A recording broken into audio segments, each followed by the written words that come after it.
आप लिहो तुम कथा सुधारी। श्री वाहिगुरु जी। दोहरा ਭਇਓ ਨਰੰਗਾ ਸ਼ਾਹ ਜਬ ਜੀਤੇ ਦੇਸ਼ ਅਸ਼ੇਸ਼ ਲਸ਼ਕਰ ਕਰਿਓ ਵਿਸਾਲ ਜਿਨ ਦੇ ਕਰ ਤਰਾਸ ਵਿਸ਼ੇਸ਼। ਵਾਹਿਗੁਰੂ ਜੀ ਕਾ ਖਾਲਸਾ ਵਾਹਿਗੁਰੂ ਜੀ ਕੀ ਫਤਿਹ। ਪਰਮ ਸਨਮਾਨਯੋਗ ਗੁਰੂ ਖਾਲਸਾ ਸਾਧ ਸੰਗਤ ਜੀਓ, ਸਤਿਗੁਰਾਂ ਦੀ ਅਪਾਰ ਬਖਸ਼ਿਸ਼ ਕਿਰਪਾ ਸਦਕਾ ਗੁਰੂ ਕੀ ਬਾਣੀ ਦੇ ਲਾਹੇ ਪ੍ਰਾਪਤ ਕਰ ਰਹੇ ਹੋ। ਧੰਨ ਗੁਰੂ ਤੇਗ ਬਹਾਦਰ ਸਾਹਿਬ ਸੱਚੇ ਪਾਤਸ਼ਾਹ ਜੀ ਦੀ ਪਾਵਨ ਪਵਿੱਤਰ ਜੀਵਨ ਕਥਾ ਜੋ ਗੁਰਪ੍ਰਤਾਪ ਸੂਰਜ ਗ੍ਰੰਥ ਵਿੱਚ ਮਹਾਕਵੀ ਭਾਈ ਸੰਤੋਖ ਸਿੰਘ ਸਾਹਿਬ ਜੀ ਨੇ ਲਿਖੀ ਹੈ, ਹਰ ਰੋਜ਼ ਆਪ ਜੀ ਪ੍ਰੇਮ ਨਾਲ ਸਰਵਣ ਕਰਦੇ ਹੋ। ਪਿਛਲੇ ਪ੍ਰਕਰਣਾਂ ਵਿੱਚ ਸਰਵਣ ਕੀਤਾ ਹੈ ਜਦੋਂ ਮਹਾਰਾਜ ਸੱਚੇ ਪਾਤਸ਼ਾਹ ਸ੍ਰੀ ਗੁਰੂ ਤੇਗ ਬਹਾਦਰ ਸਾਹਿਬ ਜੀ ਪਟਨਾ ਸਾਹਿਬ ਬਿਰਾਜਮਾਨ ਸਨ। ਸੰਗਤਾਂ ਬੜੇ ਪ੍ਰੇਮ ਨਾਲ ਸੇਵਾ ਕਰ ਰਹੀਆਂ ਸਨ। ਉੱਧਰੋਂ ਕਾਮਰੂ ਦੇਸ਼ 'ਤੇ ਚੜ੍ਹਾਈ ਕਰਨ ਦਾ ਔਰੰਗਜ਼ੇਬ ਨੇ ਮਨਸੂਬਾ ਬਣਾਇਆ, ਕਿਉਂਕਿ ਇਸ ਤੋਂ ਪਹਿਲਾਂ ਅਕਬਰ ਬਾਦਸ਼ਾਹ ਨੇ ਆਪਣੇ ਸੈਨਾਪਤੀ ਮਹਾਰਾਜਾ ਮਾਨ ਸਿੰਘ ਨੂੰ ਭੇਜਿਆ ਸੀ, ਜੋ ਜਾਦੂਗਰਨੀਆਂ ਨੇ ਆਪਣੇ ਜਾਦੂ ਦੇ ਨਾਲ ਕਾਮਰੂ ਦੇਸ਼ ਦੀਆਂ ਜਾਦੂਗਰਨੀਆਂ, ਅਸਾਮ ਦੀਆਂ ਜਾਦੂਗਰਨੀਆਂ, ਜੋ ਗੁਹਾਟੀ ਦੇ ਰਾਜ ਵਿੱਚ ਰਾਜ ਕਰਦਾ ਰਾਜਾ, ਉਸ ਦੀਆਂ ਜਾਦੂਗਰਨੀਆਂ ਨੇ ਐਸਾ ਜਾਦੂ ਕੀਤਾ ਕਿ ਰਾਜਾ ਮਾਨ ਸਿੰਘ ਆਪਣਾ ਦਿਮਾਗੀ ਤਵਾਜ਼ਨ ਖੋ ਬੈਠਾ ਅਤੇ ਉੱਧਰ ਹੀ ਬ੍ਰਹਮਪੁੱਤਰ ਦਰਿਆ ਦੇ ਕੰਢੇ 'ਤੇ ਰੁਲ ਖੁਲ ਕੇ ਮਰ ਗਿਆ। ਉਹਦੀ ਲਾਸ਼ ਵੀ ਵਾਪਸ ਰਾਜਪੁਤਾਨੇ ਨਹੀਂ ਪਹੁੰਚ ਸਕੀ, ਜਿਸ ਕਰਕੇ ਇੱਧਰ ਸਾਰੇ ਰਾਜਪੁਤਾਨੇ ਵਿੱਚ ਕਾਮਰੂਪ ਦੇਸ਼ ਦਾ ਡਰ ਬੈਠਾ ਹੋਇਆ ਸੀ। ਹਿੰਦੁਸਤਾਨ ਦਾ ਕੋਈ ਵੀ ਨਵਾਬ, ਕੋਈ ਵੀ ਜਰਨੈਲ ਔਰੰਗਜ਼ੇਬ ਦੀਆਂ ਫੌਜਾਂ ਦਾ ਉੱਧਰ ਜਾਣਾ ਨਹੀਂ ਸੀ ਚਾਹੁੰਦਾ। ਰਾਜਾ ਮਾਨ ਸਿੰਘ ਤੋਂ ਮਰਨ ਤੋਂ ਬਾਅਦ ਅਕਬਰ ਨੇ ਕਾਮਰੂਪ ਦੇਸ਼ ਨੂੰ ਫਤਿਹ ਕਰਨ ਦਾ ਇਰਾਦਾ ਵਿੱਚ ਹੀ ਛੱਡ ਦਿੱਤਾ। ਮਨ ਵਿੱਚ ਚਾਹੁੰਦਾ ਰਿਹਾ, ਤਲਵਾਰ ਪਈ ਰਹੀ ਦਰਬਾਰ ਦੇ ਵਿੱਚ, ਕੋਈ ਕਿਸੇ ਨੇ ਚੁੱਕੀ ਨਹੀਂ। ਜਹਾਂਗੀਰ ਦੇ ਦਰਬਾਰ ਦੇ ਵਿੱਚ ਵੀ ਉਹ ਤਲਵਾਰ ਪਈ ਰਹੀ, ਪਰ ਕੋਈ ਅਸਾਮ 'ਤੇ ਚੜ੍ਹਾਈ ਕਰਨ ਵਾਸਤੇ, ਕਾਮਰੂਪ ਦੇਸ਼ ਨੂੰ ਫਤਿਹ ਕਰਨ ਵਾਸਤੇ ਤਿਆਰ ਨਾ ਹੋਇਆ। ਫਿਰ ਸ਼ਾਹਜਹਾਨ ਬਾਦਸ਼ਾਹ ਵੀ ਲਗਭਗ 27-28 ਸਾਲ ਰਾਜ ਕਰ ਗਿਆ। ਉਹ ਵੀ ਉਸ ਦੇਸ਼ ਦੇ ਸੁਪਨੇ ਤਾਂ ਲੈਂਦਾ ਰਿਹਾ, ਪਰ ਕੋਈ ਜਰਨੈਲ ਉੱਧਰ ਜਾਣ ਨੂੰ ਤਿਆਰ ਨਾ ਹੋਇਆ। ਸ਼ਾਹਜਹਾਨ ਤੋਂ ਬਾਅਦ ਉਸ ਦਾ ਪੁੱਤਰ ਔਰੰਗਜ਼ੇਬ ਇਸ ਹਿੰਦੁਸਤਾਨ ਦਾ ਬਾਦਸ਼ਾਹ ਬਣਿਆ। ਉਸ ਦੇ ਮਨ ਵਿੱਚ ਹੁਣ ਕਾਮਰੂਪ ਦੇਸ਼ ਨੂੰ ਫਤਿਹ ਕਰਨ ਦੀ, ਪੂਰਬ ਨੂੰ ਫਤਿਹ ਕਰਨ ਦੀ ਮਨ ਦੇ ਵਿੱਚ ਤਜਵੀਜ਼ ਬਣਾਈ ਹੈ। ਉਹ ਸਾਧ ਸੰਗਤ ਜੀ ਕਥਾ ਸਰਵਣ ਕਰੀਏ, ਪਿਆਰ ਨਾਲ ਆਖੀਏ ਸਤਿਨਾਮ ਸ੍ਰੀ ਵਾਹਿਗੁਰੂ ਸਾਹਿਬ ਜੀ, ਸਤਿਨਾਮ ਸ੍ਰੀ ਵਾਹਿਗੁਰੂ ਸਾਹਿਬ ਜੀ। ਦੋਹਰਾ ਭਇਓ ਨਰੰਗਾ ਸ਼ਾਹ ਜਬ, ਜਦੋਂ ਔਰੰਗਜ਼ੇਬ ਹਿੰਦੁਸਤਾਨ ਦਾ ਬਾਦਸ਼ਾਹ ਬਣਿਆ ਹੈ, ਜੀਤੇ ਦੇਸ਼ ਅਸ਼ੇਸ਼, ਇਸ ਨੇ ਉੱਤਰ ਦੱਖਣ ਪੂਰਬ ਪੱਛਮ ਸਾਰੇ ਦੇਸ਼ ਜਿੱਤੇ ਹਨ। ਲਸ਼ਕਰ ਕਰਿਓ ਵਿਸਾਲ ਜਿਨ, ਇਹਨੇ ਆਪਣੀ ਫੌਜ ਨੂੰ ਬਹੁਤ ਜ਼ਿਆਦਾ ਮਜ਼ਬੂਤ ਕਰ ਲਿਆ ਅਤੇ ਆਪਣੀਆਂ ਫੌਜਾਂ ਦੀ ਗਿਣਤੀ ਵੀ ਲੱਖਾਂ ਵਿੱਚ ਪਹੁੰਚਾ ਦਿੱਤੀ ਹੈ। ਦੇ ਕਰ ਤਰਾਸ ਵਿਸ਼ੇਸ਼, ਔਰ ਆਪਣੇ ਵਿਰੋਧੀਆਂ ਨੂੰ ਡਰਾਵਾ ਦੇ ਕੇ ਆਪਣੇ ਦੁਸ਼ਮਣਾਂ ਨੂੰ ਕਾਬੂ ਕੀਤਾ ਹੈ। ਸਾਰਿਆਂ ਉੱਤੇ ਆਪਣਾ ਡੰਡਾ ਕਾਇਮ ਕੀਤਾ ਔਰੰਗਜ਼ੇਬ ਨੇ। ਚੌਪਈ ਵਹਿ ਸ਼ਮਸ਼ੇਰ ਕਚਹਿਰੀ ਮਾਹੂ, ਉਹ ਜਿਹੜੀ ਅਕਬਰ ਦੇ ਸਮੇਂ ਦੀ ਤਲਵਾਰ ਕਚਹਿਰੀ 'ਚ ਪਈ ਸੀ, ਉਹ ਰੱਖੀ ਹੋਈ ਸੀ ਵੀ ਕੋਈ ਕਾਮਰੂਪ ਦੇਸ਼ ਨੂੰ ਫਤਿਹ ਕਰਨ ਵਾਸਤੇ ਸੂਰਮਾ ਉੱਠੇਗਾ, ਇਹ ਤਲਵਾਰ ਨੂੰ ਚੁੰਮੇਗਾ ਅਤੇ ਇਹ ਬੀੜਾ ਉਠਾ ਕੇ ਕਾਮਰੂਪ ਦੇਸ਼ ਨੂੰ ਫਤਿਹ ਕਰਕੇ ਆਵੇਗਾ। ਅਕਬਰ ਦੇ ਸਮੇਂ ਦੀ ਪਈ ਤਲਵਾਰ ਜਹਾਂਗੀਰ ਦੇ ਸਮੇਂ ਵੀ ਪਈ ਰਹੀ, ਔਰ ਉਸ ਤੋਂ ਬਾਅਦ ਸ਼ਾਹਜਹਾਨ ਦੇ ਸਮੇਂ ਵੀ ਪਈ ਰਹੀ। ਅਕਬਰ ਦੇ ਮਰਨ ਤੋਂ 50-52 ਸਾਲ ਬਾਅਦ ਤੱਕ ਕਿਸੇ ਨੇ ਉਹ ਤਲਵਾਰ ਨਹੀਂ ਚੁੱਕੀ। ਧਰੀ ਰਹੇ ਕੋ ਗਹਿ ਨਾ ਤਾਹੂ, ਇੰਨੇ ਸਮੇਂ ਦੀ ਤਲਵਾਰ ਪਈ ਰਹਿੰਦੀ ਹੈ, ਕੋਈ ਸੂਰਮਾ, ਕੋਈ ਮਰਦ ਦਲੇਰ ਨਹੀਂ ਉੱਠਿਆ ਇੰਨੇ ਸਾਲਾਂ ਵਿੱਚ ਜਿਹੜਾ ਕਾਮਰੂਪ ਦੇਸ਼ ਤੇ ਹਮਲਾ ਕਰਕੇ ਉੱਥੋਂ ਫਤਿਹਯਾਬ ਹੋ ਕੇ ਆਵੇ। ਮਾਨ ਸਿੰਘ ਕੋ ਨਾਤੀ ਭਇਓ, ਰਾਜੇ ਮਾਨ ਸਿੰਘ ਦਾ ਫਿਰ ਅੱਗੋਂ ਪੋਤਰਾ ਹੋਇਆ ਹੈ। ਵੱਡ ਮਰਾਤਬਾ ਜਿਸ ਕੋ ਦਇਓ, ਜਿਸ ਨੂੰ ਬਾਦਸ਼ਾਹ ਔਰੰਗਜ਼ੇਬ ਨੇ ਬੜੇ ਵੱਡੇ ਅਹੁਦੇ ਦਿੱਤੇ ਸਨ। ਦੇਸ਼ ਵਿਸਾਲੈ ਦਰਬ ਵਿਸਾਲ, ਉਹਨੂੰ ਬੜੇ ਵੱਡੇ ਵੱਡੇ ਇਲਾਕਿਆਂ ਦਾ ਰਾਜ ਵੀ ਦਿੱਤਾ, ਜ਼ਗੀਰਾਂ ਵਧਾਈਆਂ ਉਹਦੀਆਂ, ਤੇ ਮਾਇਆ ਦੇ ਵੀ ਉਹਨੂੰ ਬੜੇ ਵੱਡੇ ਗੱਫੇ ਔਰੰਗਜ਼ੇਬ ਬਾਦਸ਼ਾਹ ਨੇ ਦੇ ਕੇ ਸਨਮਾਨਿਆ। ਲਸ਼ਕਰ ਵੱਡੋ ਚੜ੍ਹੇ ਤਿਸ ਨਾਲ, ਉਸ ਜਿਵੇਂ ਰਾਜਾ ਮਾਨ ਸਿੰਘ ਦਾ ਪ੍ਰਤਾਪ ਸੀ, ਉਹਦੇ ਪੁੱਤ ਪੋਤਰੇ ਵੀ ਉਸੇ ਤਰ੍ਹਾਂ ਹੀ ਬੜੇ ਪ੍ਰਤਾਪਵੰਤ ਹੋਏ ਹਨ। ਰਾਜਾ ਰਾਮ ਸਿੰਘ, ਰਾਜਾ ਬਿਸ਼ਨ ਸਿੰਘ, ਇਸ ਤਰ੍ਹਾਂ ਦੇ ਰਾਜੇ ਜਿਨ੍ਹਾਂ ਦੇ ਨਾਲ ਬੜੀਆਂ ਭਾਰੀ ਫੌਜਾਂ ਚੜ੍ਹਿਆ ਕਰਦੀਆਂ ਸਨ। ਚਹਤ ਨਰੰਗਾ ਤਸੈ ਚੜ੍ਹਾਇਓ, ਔਰੰਗਜ਼ੇਬ ਬਾਦਸ਼ਾਹ ਰਾਜੇ ਬਿਸ਼ਨ ਸਿੰਘ ਨੂੰ ਚੜ੍ਹਾਉਣਾ ਚਾਹੁੰਦਾ ਹੈ, ਉਹਦੇ ਪੋਤਰੇ ਨੂੰ, ਮਾਨ ਸਿੰਘ ਦੇ ਪੋਤੇ ਨੂੰ। ਜਿਹੜਾ ਰਾਜਾ ਮਾਨ ਸਿੰਘ ਅਕਬਰ ਦਾ ਦਰਬਾਰੀ ਸੀ, ਉਹਦੇ ਪੋਤਰੇ ਪਰਪੋਤਰੇ ਔਰੰਗਜ਼ੇਬ ਦੇ ਦਰਬਾਰੀ ਸਨ। ਔਰੰਗਜ਼ੇਬ ਇਹਨਾਂ ਰਾਜਪੂਤਾਂ ਨੂੰ ਆਪਣੀ ਤਾਕਤ ਬਣਾ ਕੇ ਵਰਤਦਾ ਰਿਹਾ ਤੇ ਦੁਸ਼ਮਣਾਂ ਨਾਲ ਲੜਾਉਂਦਾ ਰਿਹਾ। ਧੰਨ ਸ੍ਰੀ ਗੁਰੂ ਗੋਬਿੰਦ ਸਿੰਘ ਸਾਹਿਬ ਕਲਗੀਧਰ ਪਾਤਸ਼ਾਹ ਨੇ ਇਹਨਾਂ ਰਾਜਪੂਤਿਆਂ ਨੂੰ ਵੰਗਾਰ ਪਾਈ ਸੀ ਕਿ ਤੁਸੀਂ ਗੁਰੂ ਕੇ ਨਿਸ਼ਾਨ ਥੱਲੇ ਆ ਕੇ ਇਸ ਮੁਗਲ ਰਾਜ ਦਾ ਤਖਤਾ ਪਲਟਾ ਦਿਓ। ਪਰ ਇਹ ਵਿਰਲਿਆਂ ਨੂੰ ਸਮਝ ਆਈ। ਜਿਹੜੇ ਰਾਜੇ ਸਨ ਉਹ ਤਾਂ ਨਹੀਂ ਸਮਝੇ, ਪਰ ਜਿਹੜੇ ਗਰੀਬ ਲੋਕ ਸਨ ਉਹ ਗੁਰੂ ਪਾਤਸ਼ਾਹ ਦੇ ਇਸ਼ਾਰੇ ਨੂੰ ਸਮਝ ਗਏ ਸਨ।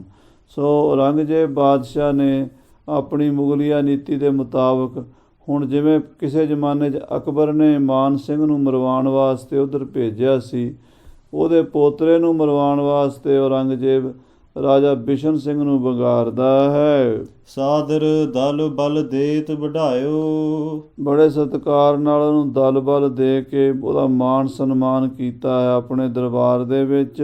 ਦਾਵ ਘਾਵ ਸੋ ਕਰ ਵਡਿਆਈ, ਦਾਵ ਘਾਵ ਨਾਲ ਵਡਿਆਈ ਕੀਤੀ। ਤੁਸੀਂ ਬੜੇ ਬਹਾਦਰ ਹੋ, ਬੜੇ ਸੂਰਮੇ ਹੋ। ਰਾਜਾ ਬਿਸ਼ਨ ਸਿੰਘ ਜੀ ਤੁਹਾਡੇ ਦਾਦੇ ਪੜਦਾਦੇ ਬੜੇ ਬਹਾਦਰ ਹੋਏ ਹਨ।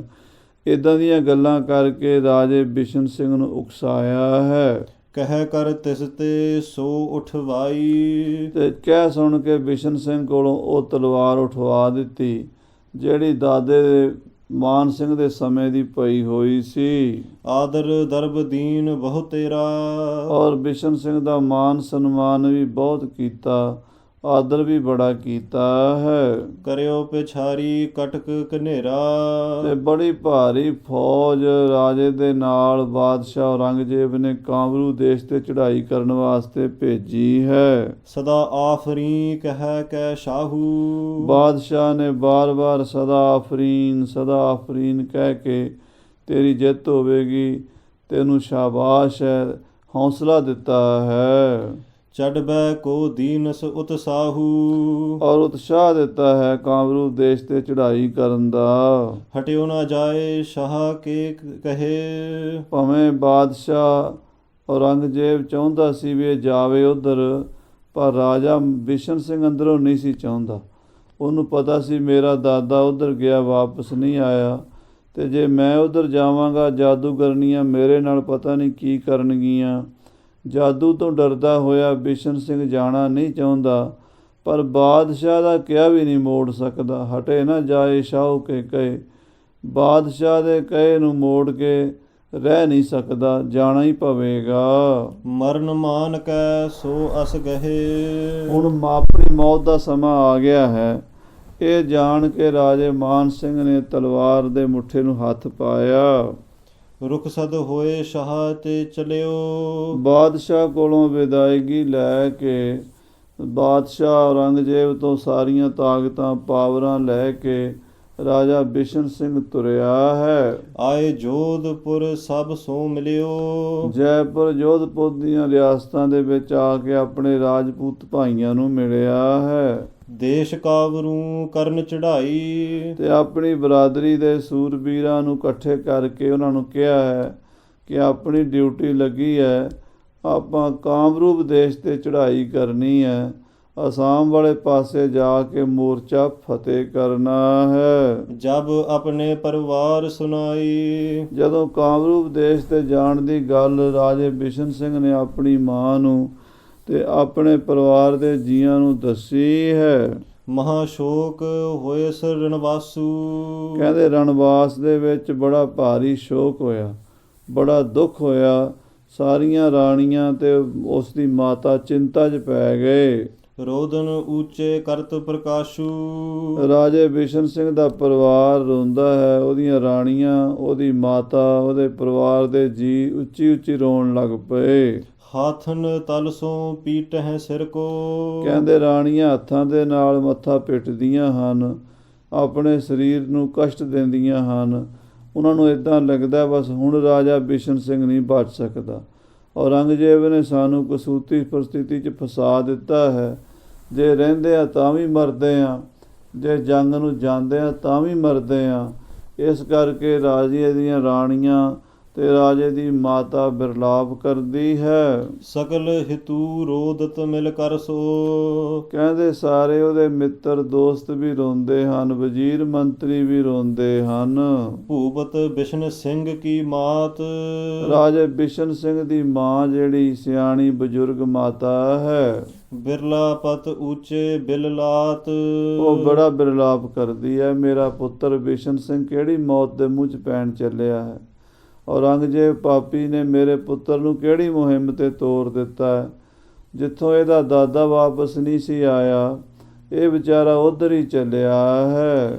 ਹੇ ਸੁਤ ਤੁਮਰੋ ਬੜੋ ਭਇਓ ਹੈ। ਆਪਣੇ ਪੁੱਤਰ ਬਿਸ਼ਨ ਸਿੰਘ ਨੂੰ ਮਾਤਾ ਸਮਝਾਉਂਦੀ ਹੈ, ਹੇ ਪੁੱਤਰ ਬਿਸ਼ਨ ਸਿੰਘ, ਤੇਰਾ ਵਡੇਰਾ, ਤੇਰਾ ਦਾਦਾ ਜੋ ਹੋਇਆ ਹੈ, ਬੜ ਮਵਾਸ ਜਿਨ ਵਿਜੈ ਕਿਉ ਹੈ। ਉਹ ਬੜਾ ਬਹਾਦਰ ਸੀ, ਬੜਾ ਜੰਗੀ ਜਰਨੈਲ ਸੀ ਤੇਰਾ ਮਾਨ ਸਿੰਘ ਦਾਦਾ। ਉਹਨੇ ਬੜੇ ਬੜੇ ਕਿਲੇ ਫਤਿਹ ਕਰ ਲਏ, ਉਹਨੇ ਬੜੇ ਬੜੇ ਆਕੀ ਸੋਹ ਦਿੱਤੇ। ਉਹਦਾ ਕਾਬਲ ਕੰਧਾਰ ਤੱਕ ਅਫਗਾਨਾਂ ਨੂੰ, ਪਠਾਣਾਂ ਨੂੰ ਭਾਜੜਾ ਪਾ ਕੇ ਆ ਗਿਆ। ਪਠਾਣਾਂ ਨੂੰ ਆਪਣੇ ਅਧੀਨ ਕਰ ਲਿਆ। ਮਾਨ ਸਿੰਘ ਨੇ ਅਕਬਰ ਬਾਦਸ਼ਾਹ ਦਾ ਵੱਡਾ ਜਰਨੈਲ ਹੋਇਆ ਹੈ। ਤੁਰਕੇਸ਼ੁਰ ਨੇ ਤਾਹਾਂ ਪਠਾਏ। ਪਰ ਬਾਦਸ਼ਾਹ ਅਕਬਰ ਨੇ ਤੇਰੇ ਦਾਦੇ ਨੂੰ ਲਾਸਟ ਮੁਹਿੰਮ ਜਿਹੜੀ ਸੀ ਉਹ ਕਾਮਰੂ ਦੇਸ਼ ਦੀ ਦੇ ਦਿੱਤੀ, ਕਾਮਰੂ ਦੇਸ਼ ਵੱਲ ਭੇਜ ਦਿੱਤਾ। ਕਰ ਟਾਮਨ ਸੋ ਦਿਓ ਮਰਾਏ। ਉੱਥੋਂ ਦੇ ਜਾਦੂਗਰਾਂ ਨੇ, ਜਾਦੂਗਰਨੀਆਂ ਨੇ ਜਾਦੂ ਟੂਣਾ ਕਰਕੇ ਤੇਰਾ ਦਾਦਾ ਮਾਨ ਸਿੰਘ ਬ੍ਰਹਮਪੁੱਤਰ ਦਰਿਆ ਦੇ ਕੰਢੇ ਹੀ ਮਰਵਾਤਾ। ਪੁੱਤਰ ਉਹਦੀ ਲਾਸ਼ ਵੀ ਵਾਪਸ ਨਹੀਂ ਆ ਸਕੀ ਆਪਣੇ ਦੇਸ਼ ਵਿੱਚ। ਤਹਿ ਸਮ ਤੋਹੇ ਸ਼ਕਤ ਨਹਿ ਪਈਤ। ਇਹ ਪੁੱਤਰ, ਤੇਰਾ ਦਾਦਾ ਐਡਾ ਪ੍ਰਤਾਪੀ ਸੀ, ਐਡਾ ਬਲੀ ਸੀ, ਐਡਾ ਯੋਧਾ ਸੀ, ਐਡੇ ਜੰਤਰ ਮੰਤਰ ਵੀ ਜਾਣਦਾ ਸੀ, ਚੰਡੀ ਦਾ ਜਾਪ ਵੀ ਕਰਦਾ ਸੀ। ਫਿਰ ਵੀ ਉਹ ਜਾਦੂਗਰਨੀਆਂ ਦੇ ਜਾਲ ਵਿੱਚ ਫਸ ਗਿਆ ਤੇ ਕਾਮਰੂ ਦੇਸ਼ ਵਿੱਚ ਮਾਰਿਆ ਗਿਆ। ਤੇਰੇ ਵਿੱਚ ਤਾਂ ਓਨੀ ਸ਼ਕਤੀ ਨਹੀਂ ਹੈ, ਤੂੰ ਤਾਂ ਓਨਾ ਬਹਾਦਰ ਨਹੀਂ ਹੈ, ਓਨਾ ਜੰਗੀ ਲੜਾਕਾ ਨਹੀਂ ਹੈ ਜਿੰਨਾ ਤੇਰਾ ਦਾਦਾ ਸੀ।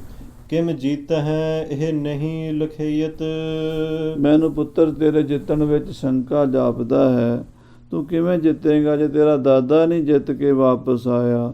ਕਾਮਰੂ ਦੇਸ਼ ਤੇਰੇ ਦਾਦੇ ਕੋਲੋਂ ਨਹੀਂ ਫਤਿਹ ਹੋਇਆ ਤੇ ਪੁੱਤਰ ਤੂੰ ਕਿਵੇਂ ਕਰੇਗਾ? ਸ਼ੋਕ ਵਿਸਾਲ ਜੋਧਪੁਰ ਹੋਵਾ। ਇਸ ਤਰ੍ਹਾਂ ਜੈਪੁਰ, ਜੋਧਪੁਰ, ਕੁਝ ਵਿਦਵਾਨਾਂ ਨੇ ਲਿਖਿਆ ਵੀ ਬਿਸ਼ਨ ਸਿੰਘ ਜੈਪੁਰ ਦਾ ਰਾਜਾ ਸੀ।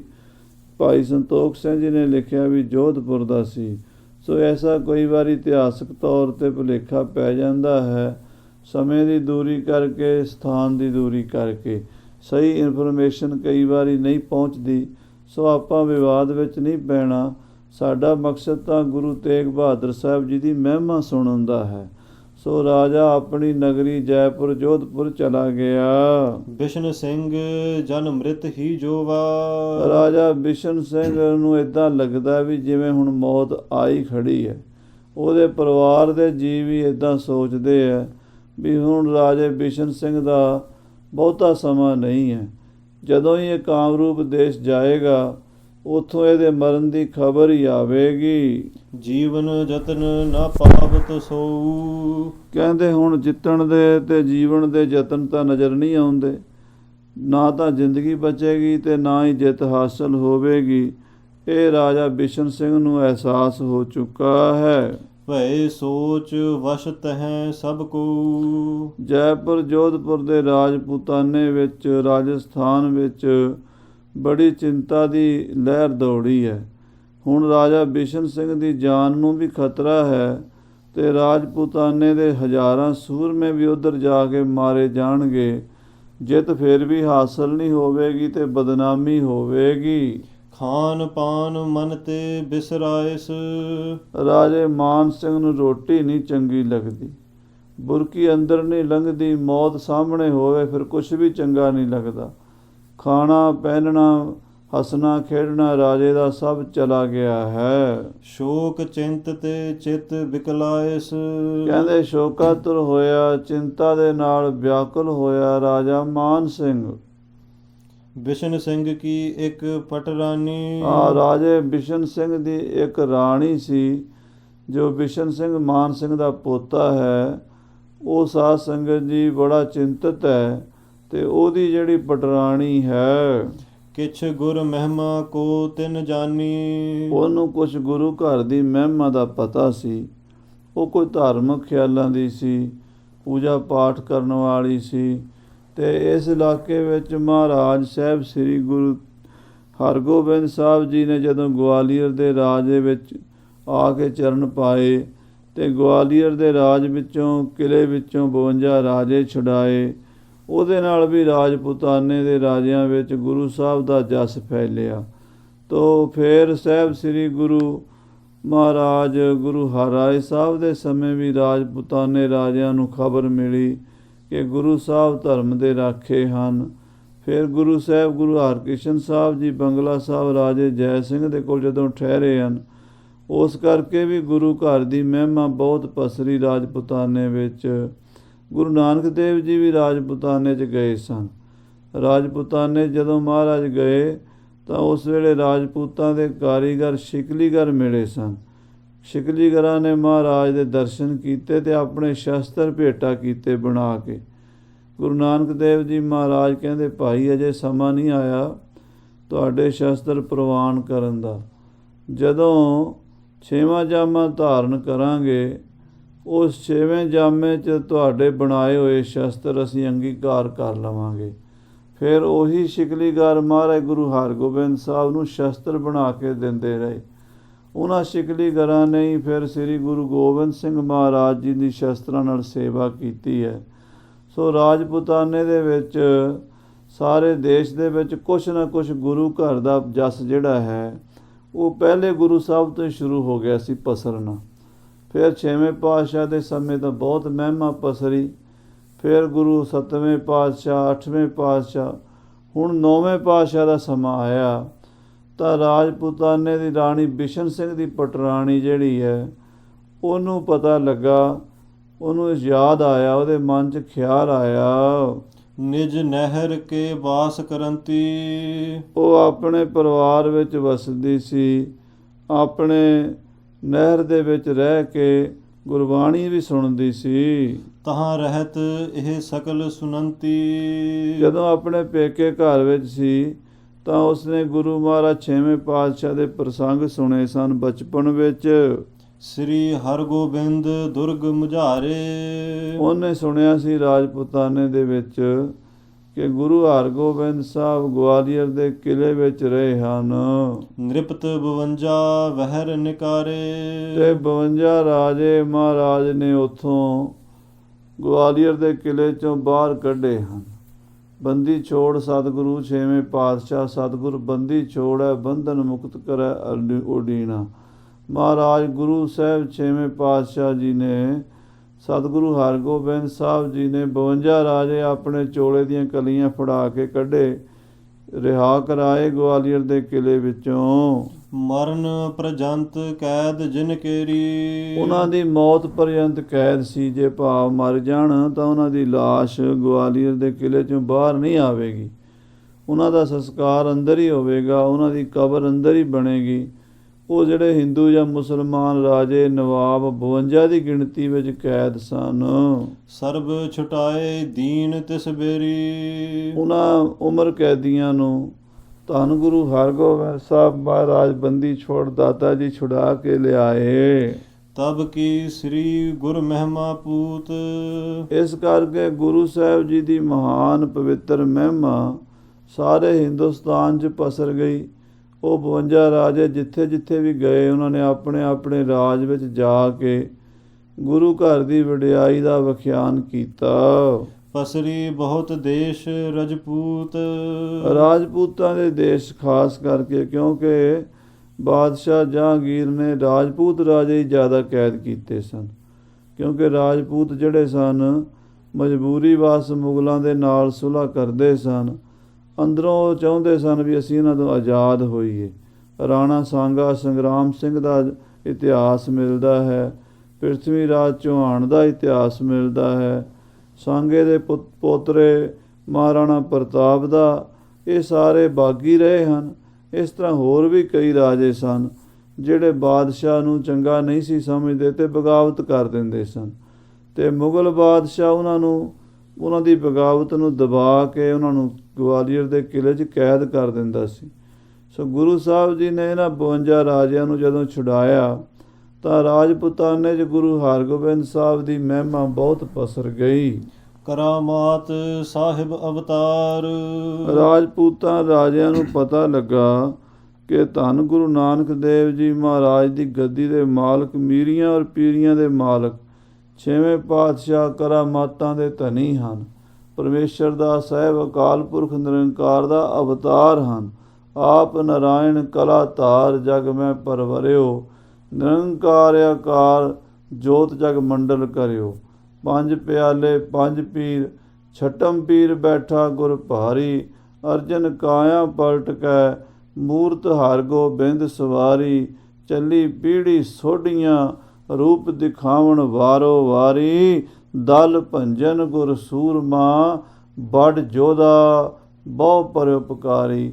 ਧੰਨ ਸ੍ਰੀ ਗੁਰੂ ਹਰਗੋਬਿੰਦ ਸਾਹਿਬ ਮਹਾਰਾਜ 6ਵੇਂ ਪਾਤਸ਼ਾਹ, ਉਹਨਾਂ ਦੀ ਮਹਿਮਾ ਹਿੰਦੁਸਤਾਨ ਦੇ 52 ਰਾਜੇ ਛੁਡਾਉਣ ਕਰਕੇ ਘਰ ਘਰ ਵਿੱਚ ਪਸਰ ਗਈ। ਕਿਰਪਾ ਸਿੰਧ ਸੁਖ ਸਭ ਦਾਤਾਰ। ਹਿੰਦੂ ਰਾਜਿਆਂ ਨੂੰ, ਰਾਜਪੂਤ ਰਾਜਿਆਂ ਨੂੰ ਅਹਿਸਾਸ ਹੋਇਆ ਸ੍ਰੀ ਗੁਰੂ ਹਰਗੋਬਿੰਦ ਸਾਹਿਬ ਕਿਰਪਾ ਦੇ ਸਮੁੰਦਰ ਹਨ, ਸੁੱਖਾਂ ਦੇ ਦਾਤੇ ਹਨ, ਪਰਮੇਸ਼ਰ ਅਕਾਲ ਪੁਰਖ ਦੇ ਸਰੂਪ ਹਨ, ਦਾਤਾ ਜੀ ਹਨ। ਅਜ਼ਮਤ ਸੋ ਤੁਰਕੇਸ਼ ਦਬਾਇਸ। ਸਤਿਗੁਰਾਂ ਨੇ ਆਪਣੀ ਅਜ਼ਮਤ ਨਾਲ, ਆਪਣੀ ਸ਼ਕਤੀ ਨਾਲ ਜਹਾਂਗੀਰ ਨੂੰ ਦਬਾ ਲਿਆ। ਜਹਾਂਗੀਰ ਕੁਸਕ ਨਹੀਂ ਸਕਿਆ ਗੁਰੂ ਹਰਗੋਬਿੰਦ ਸਾਹਿਬ ਦੇ ਸਾਹਮਣੇ, ਅੱਖ ਨਹੀਂ ਉੱਚੀ ਕਰ ਸਕਿਆ। ਮਹਾਰਾਜ ਸੱਚੇ ਪਾਤਸ਼ਾਹ 5 ਪਿਆਲੇ 5 ਪੀਰ, ਮਹਾਂਬਲੀ ਯੋਧੇ, ਜਿਨ੍ਹਾਂ ਦੇ ਸਾਹਮਣੇ 2 ਤਲਵਾਰੀ ਬੱਧੀਆਂ, ਇੱਕ ਮੀਰੀ ਦੀ, ਇੱਕ ਪੀਰ ਦੀ, ਇੱਕ ਅਜ਼ਮਤ ਦੀ, ਇੱਕ ਰਾਜ ਦੀ, ਇੱਕ ਰਾਖੀ ਕਰੇ ਵਜ਼ੀਰ ਦੀ, ਜਿਹੜੇ ਧੰਨ ਗੁਰੂ ਹਰਗੋਬਿੰਦ ਸਾਹਿਬ ਮਹਾਰਾਜ ਦੇ ਬਾਰੇ ਭੱਟਾ ਨੇ ਲਿਖਿਆ। ਢਾਡੀਆਂ ਨੱਥਾ ਤੇ ਬਾਬਾ ਅਬਦੁੱਲਾ ਜੀ ਨੇ ਕਿਹਾ, ਪੱਗ ਤੇਰੀ ਕੀ ਜਹਾਂਗੀਰ ਦੀ। ਦਸਤਾਰ ਤਾਂ ਸਤਿਗੁਰੂ ਮਹਾਰਾਜ 6ਵੇਂ ਪਾਤਸ਼ਾਹ ਆਪ ਦੇ ਸੀਸ 'ਤੇ ਹੈ, ਜਹਾਂਗੀਰ ਦੀ ਪੱਗ ਤੁਹਾਡੇ ਸਾਹਮਣੇ ਕੀ ਹੈ। ਸੋ ਐਸੇ ਸਤਿਗੁਰੂ ਜਿਨ੍ਹਾਂ ਨੇ ਆਪਣੀ ਸ਼ਕਤੀ ਨਾਲ ਜਹਾਂਗੀਰ ਨੂੰ ਦਬਾ ਲਿਆ। ਸਾਦਰ ਬ੍ਰਿੰਦ ਨਰਿੰਦ ਛੁਟਾਇਸ। ਤੇ 52 ਰਾਜੇ ਬੜੇ ਅਦਬ ਨਾਲ, ਸਤਿਕਾਰ ਨਾਲ ਛੁਡਾ ਕੇ ਲਿਆਂਦੇ ਹਨ। ਆਪਣੀ ਸਾਸ ਸੰਗ ਸਭ ਕਹੀ। ਕਹਿੰਦੇ ਉਸ ਬੀਬੀ ਨੇ ਆਪਣੀ ਸੱਸ ਨੂੰ ਸਾਰੀ ਗੱਲ ਦੱਸੀ। ਉਹ ਕਹਿਣ ਲੱਗੀ, ਮਾਤਾ ਜੀ, ਰਾਜ ਮਾਤਾ ਜੀ, ਮੇਰੇ ਪੇਕੇ ਘਰ ਦੇ ਵਿੱਚ ਇਹ ਕਥਾ ਚੱਲਦੀ ਸੀ ਕਿ ਗੁਰੂ ਹਰਗੋਬਿੰਦ ਸਾਹਿਬ ਸਾਨੂੰ ਰਾਜਿਆਂ ਨੂੰ ਛੁਡਾ ਕੇ ਲਿਆਏ ਨੇ ਗਵਾਲੀਅਰ ਦੇ ਕਿਲ੍ਹੇ 'ਚੋਂ, 52 ਰਾਜਿਆਂ ਨੂੰ, ਜਿਨ੍ਹਾਂ ਨੇ ਆਪਣੀ ਸ਼ਕਤੀ ਨਾਲ ਜਹਾਂਗੀਰ ਨੂੰ ਦਬਾ ਲਿਆ। ਉਹਦੀ ਛਾਤੀ 'ਤੇ ਰੋਜ਼ ਰਾਤ ਨੂੰ ਭਾਈ ਜੇਠਾ ਤੇ ਬਾਬਾ ਬਿਧੀ ਚੰਦ ਬੱਬਰ ਸ਼ੇਰ ਦਾ ਰੂਪ ਧਾਰ ਕੇ ਜਾ ਬੈਠਦੇ, ਡਰਾਉਂਦੇ ਜਹਾਂਗੀਰ ਨੂੰ। ਜਦੋਂ ਜਾਗਦਾ ਤੇ ਉਸ ਵੇਲੇ ਅੱਬੜਵਾਇਆ ਉੱਠਦਾ, ਆਪਣੇ ਨਜੂਮੀਆਂ ਨੂੰ ਪੁੱਛਦਾ ਵੀ ਮੈਨੂੰ ਕੋਈ ਤਕਲੀਫ ਹੈ, ਮੇਰੇ 'ਤੇ ਕੋਈ ਸਾੜ ਸਤੀ ਹੈ, ਪਰ ਅਸਲੀ ਗੱਲ ਕੋਈ ਦੱਸੇ ਨਾ। ਭਾਈ ਜੇਠਾ ਜੀ ਆਪ ਨਜੂਮੀ ਬਣ ਕੇ ਗਏ। ਕਹਿੰਦੇ, ਜਹਾਂਗੀਰ, ਤੇਰੀ ਛਾਤੀ 'ਤੇ ਰੋਜ਼ ਰਾਤ ਨੂੰ ਸ਼ੇਰ ਚੜ੍ਹਦੇ ਨੇ, ਉਹ ਸ਼ੇਰ ਤੈਨੂੰ ਖਾਣਾ ਚਾਹੁੰਦੇ ਨੇ। ਤੇ ਪਰ ਉਹ ਗੁਰੂ ਹਰਗੋਬਿੰਦ ਸਾਹਿਬ ਤੋਂ ਡਰਦੇ ਨੇ। ਜੇ ਉਹ ਗੁਰੂ ਹਰਗੋਬਿੰਦ ਸਾਹਿਬ ਨੇ ਕਿਸੇ ਦਿਨ ਤੈਨੂੰ ਨਾ ਬਚਾਇਆ, ਫਿਰ ਉਹ ਸ਼ੇਰ ਤੈਨੂੰ ਖਾ ਜਾਣਗੇ। ਤੂੰ ਗੁਰੂ ਸਾਹਿਬ ਨੂੰ ਗਵਾਲੀਅਰ ਦੇ ਕਿਲ੍ਹੇ 'ਚੋਂ ਅੱਜ ਹੀ ਮੰਗਾ ਲੈ, ਨਹੀਂ ਤਾਂ ਸ਼ੇਰ ਤੈਨੂੰ ਖਾ ਜਾਣਗੇ। ਉਦੋਂ ਹੀ ਜਹਾਂਗੀਰ ਨੇ ਆਰਡਰ ਕਰਤੇ ਵੀ ਗੁਰੂ ਸਾਹਿਬ ਨੂੰ ਲੈ ਕੇ ਆਓ, ਤੇ ਮਹਾਰਾਜ 52 ਰਾਜਿਆਂ ਨੂੰ ਛੁਡਾ ਕੇ ਆਏ ਸਨ। ਗੁਰ ਸਹਾਇ ਤੇ ਭੈ ਕਿਤ ਨਹੀਂ। ਕਹਿੰਦੇ ਜਹਾਂਗੀਰ ਨੇ ਫਿਰ ਚਲਾਕੀ ਕੀਤੀ ਕਿ ਗੁਰੂ ਸਾਹਿਬ ਮਹਾਰਾਜ ਜੀ, ਇਹ ਰਾਜੇ ਛੱਡੇ ਤਾਂ ਜਾ ਨਹੀਂ ਸਕਦੇ, ਪਰ ਜਿੰਨੇ ਕੁ ਤੁਹਾਡੇ ਚੋਲੇ ਦੀਆਂ ਕਲੀਆਂ ਫੜ ਕੇ ਬਾਹਰ ਆਉਣਾ ਚਾਹੁੰਦੇ ਨੇ, ਓਨੇ ਕੁ ਤੁਸੀਂ ਲੈ ਆਓ। ਜਹਾਂਗੀਰ ਦੀ ਚਲਾਕੀ ਇਹ ਸੀ ਕਿ ਰਾਜਪੂਤ ਰਾਜੇ ਆਪਣੇ ਆਪ ਨੂੰ ਬੜੇ ਅਣਖੀ ਸਮਝਦੇ, ਹੰਕਾਰੀ ਹੁੰਦੇ ਆ। ਇਹ ਕਿਸੇ ਗੁਰੂ ਦਾ ਪੱਲਾ ਨਹੀਂ ਫੜਨਗੇ। ਤੇ ਇਸ ਕਰਕੇ ਮੈਂ ਕਹਾਂਗਾ, ਮਹਾਰਾਜ ਤੁਹਾਡਾ ਪੱਲਾ ਤਾਂ ਫੜਦੇ ਨਹੀਂ, ਹੰਕਾਰੀ ਨੇ, ਤੇ ਤੁਸੀਂ ਆਪਣੇ ਆ ਜਾਓ, ਇਹਨਾਂ ਨੂੰ ਰਹਿਣ ਦਿਓ ਕਿਲ੍ਹੇ ਵਿੱਚ। ਪਰ ਰਾਜਿਆਂ ਨੇ ਮੀਟਿੰਗ ਕੀਤੀ, 52 ਰਾਜਿਆਂ ਨੇ, ਵੀ ਆਪਾਂ ਕਿਹੜਾ ਕਿਸੇ ਬੰਦੇ ਦਾ ਪੱਲਾ ਫੜਨ ਲੱਗੇ ਹਾਂ, ਆਪਾਂ ਤਾਂ ਪਰਮੇਸ਼ਰ ਦਾ ਪੱਲਾ ਫੜਨ ਲੱਗੇ ਹਾਂ। ਗੁਰੂ ਨਾਨਕ ਦੇਵ ਜੀ ਦੀ ਗੱਦੀ ਦੇ ਮਾਲਕ ਹਨ, ਸਾਡੇ ਲਈ ਭਗਵਾਨ ਦਾ ਰੂਪ ਹਨ, ਅਵਤਾਰ ਹਨ, ਪਰਮੇਸ਼ਰ ਦੇ ਮਹਾਂਪੁਰਸ਼ ਹਨ। ਆਪਾਂ ਮਹਾਂਪੁਰਸ਼ਾਂ ਦਾ ਪੱਲਾ ਫੜਨਾ ਹੈ। ਆਪਾਂ ਕਿਸੇ ਰਾਜੇ ਮਹਾਰਾਜੇ ਦਾ ਜਾਂ ਕਿਸੇ ਆਪਣੇ ਬਰਾਬਰ ਦੇ ਦਾ ਨਹੀਂ ਪੱਲਾ ਫੜਨਾ, ਬਲਕਿ ਸਾਰੀ ਦੁਨੀਆ ਦੇ ਜੋ ਮਾਲਕ ਹਨ ਉਹਨਾਂ ਦਾ ਪੱਲਾ ਫੜਨਾ। ਤਾਂ 52 ਰਾਜੇ ਮਹਾਰਾਜ ਦੇ ਚੋਲੇ ਦੀਆਂ ਕਲੀਆਂ ਫੜ ਕੇ ਬਾਹਰ ਆ ਗਏ ਸਨ। ਇਹ ਉਹ ਬੀਬੀ ਆਪਣੀ ਸੱਸ ਨੂੰ, ਰਾਣੀ ਬਿਸ਼ਨ ਸਿੰਘ ਦੀ ਮਾਂ ਨੂੰ ਦੱਸ ਰਹੀ ਹੈ। ਹਾਂਜੀ। ਤੀਨ ਲੋਕ ਪਰ ਤਿਨਹੁ ਪ੍ਰਤਾਪ। ਹੇ ਮਾਤਾ ਜੀ, ਜਿਨ੍ਹਾਂ ਗੁਰੂਆਂ ਦੇ ਅਸੀਂ ਸੇਵਕ ਹਾਂ, ਉਹਨਾਂ ਦਾ ਪ੍ਰਤਾਪ ਤਿੰਨਾਂ ਲੋਕਾਂ ਤੇ ਹੈ। ਸੇਵਕ ਕੇ ਹਰਤਾ ਤ੍ਰੈ ਤਾਪ। ਧੰਨ ਗੁਰੂ ਹਰਗੋਬਿੰਦ ਸਾਹਿਬ ਮਹਾਰਾਜ ਆਪਣੇ ਸੇਵਕਾਂ ਦੇ ਤਿੰਨੇ ਤਾਪ ਦੂਰ ਕਰਨ ਵਾਲੇ ਹਨ। ਜੋ ਅਬ ਗਾਦੀ ਪਰ ਗੁਰ ਹੋਏ। ਹੁਣ ਜਿਹੜੇ ਇਸ ਵੇਲੇ ਉਹਨਾਂ ਦੀ ਥਾਂ ਤੇ ਗੁਰੂ ਹਨ, ਉਹਨਾਂ ਨੂੰ ਲੱਭਣਾ ਚਾਹੀਦਾ ਹੈ। ਹੋ ਸਕਦਾ ਉਹ ਆਪਾਂ ਨੂੰ ਕਿਤੇ ਪੰਜਾਬ ਦੇ ਵਿੱਚ ਜਾਂ ਹਿੰਦੁਸਤਾਨ ਵਿੱਚ ਕਿਤੇ ਮਿਲ ਜਾਣ। ਖੋਜੋ ਕਹਾਂ ਵਿਚਾਰ ਜਹ ਸੋਏ। ਕਹਿੰਦੇ ਲੱਭੋ, ਭਾਲ ਕਰੋ, ਖੋਜੋ, ਵਿਚਾਰ ਕਰੋ ਵੀ ਕਿੱਥੇ ਹੋਣਗੇ ਗੁਰੂ। ਇਸ ਵੇਲੇ ਗੁਰੂ ਹਰਗੋਬਿੰਦ ਸਾਹਿਬ ਜੀ ਮਹਾਰਾਜ ਤਾਂ ਸਰੀਰ ਕਰਕੇ ਦਰਸ਼ਨ ਨਹੀਂ ਦੇ ਰਹੇ, ਜੋਤੀ ਜੋਤ ਸਮਾ ਗਏ ਨੇ, ਪਰ ਉਹਨਾਂ ਦੀ ਗੱਦੀ 'ਤੇ ਤਾਂ ਕੋਈ ਮਹਾਂਪੁਰਸ਼ ਹੋਣਗੇ ਹੀ ਨਾ।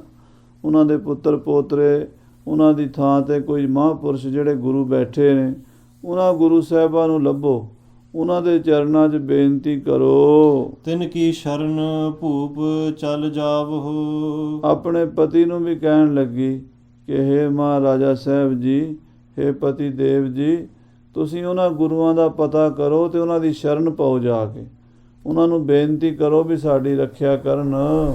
ਆਪਨ ਸਹਾਇਕ ਤਿਨਹੁ ਬਣਾਵਹੁ। ਹੇ ਪਤੀ ਜੀ, ਗੁਰੂ ਮਹਾਰਾਜ ਗੁਰੂ ਹਰਗੋਬਿੰਦ ਸਾਹਿਬ ਜੀ ਦੀ ਥਾਂ 'ਤੇ ਜਿਹੜੇ ਵੀ ਗੁਰੂ ਹਨ ਇਸ ਵੇਲੇ, ਮੈਨੂੰ ਨਹੀਂ ਪਤਾ ਉਹ ਕੌਣ ਹਨ, ਕਿੱਥੇ ਹਨ, ਪਰ ਉਹਨਾਂ ਨੂੰ ਆਪਣੀ ਮਦਦ 'ਤੇ ਲੈ ਆਓ।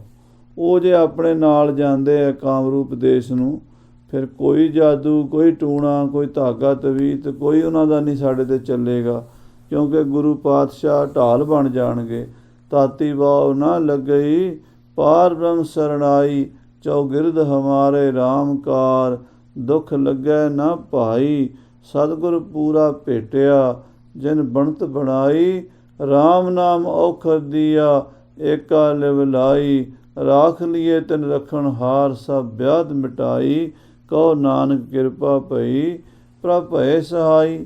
ਸੋ ਹੇ ਮਾਤਾ ਜੀ, ਹੇ ਪਤੀ ਦੇਵ ਜੀ, ਆਪਾਂ ਹੋਰ ਹੁਣ ਸਾਰੇ ਸਹਾਰੇ ਛੱਡ ਦਈਏ, ਹੁਣ ਗੁਰੂ ਹਰਗੋਬਿੰਦ ਸਾਹਿਬ ਦਾ ਸਹਾਰਾ ਤੱਕੀਏ। ਦੇਸ਼ ਕਾਮਰੂ ਕਿਆ ਤਿਨ ਆਗੈ। ਉਹ ਗੁਰੂ ਹਨ, ਉਹ ਗੁਰੂ ਨਾਨਕ ਦੀ ਗੱਦੀ ਦੇ ਮਾਲਕ ਹਨ, ਪਰਮੇਸ਼ਰ ਦਾ, ਨਿਰੰਕਾਰ ਦਾ ਆਪ ਸਰੂਪ ਧਾਰ ਕੇ ਆਏ ਹਨ ਦੁਨੀਆ 'ਤੇ। ਉਹਨਾਂ ਦੇ ਅੱਗੇ ਕਾਮਰੂਪ ਦੇਸ਼ ਕੀ ਆ, ਉਹ ਤਾਂ ਫੂਕ ਮਾਰ ਕੇ ਉਡਾ ਸਕਦੇ ਹਨ।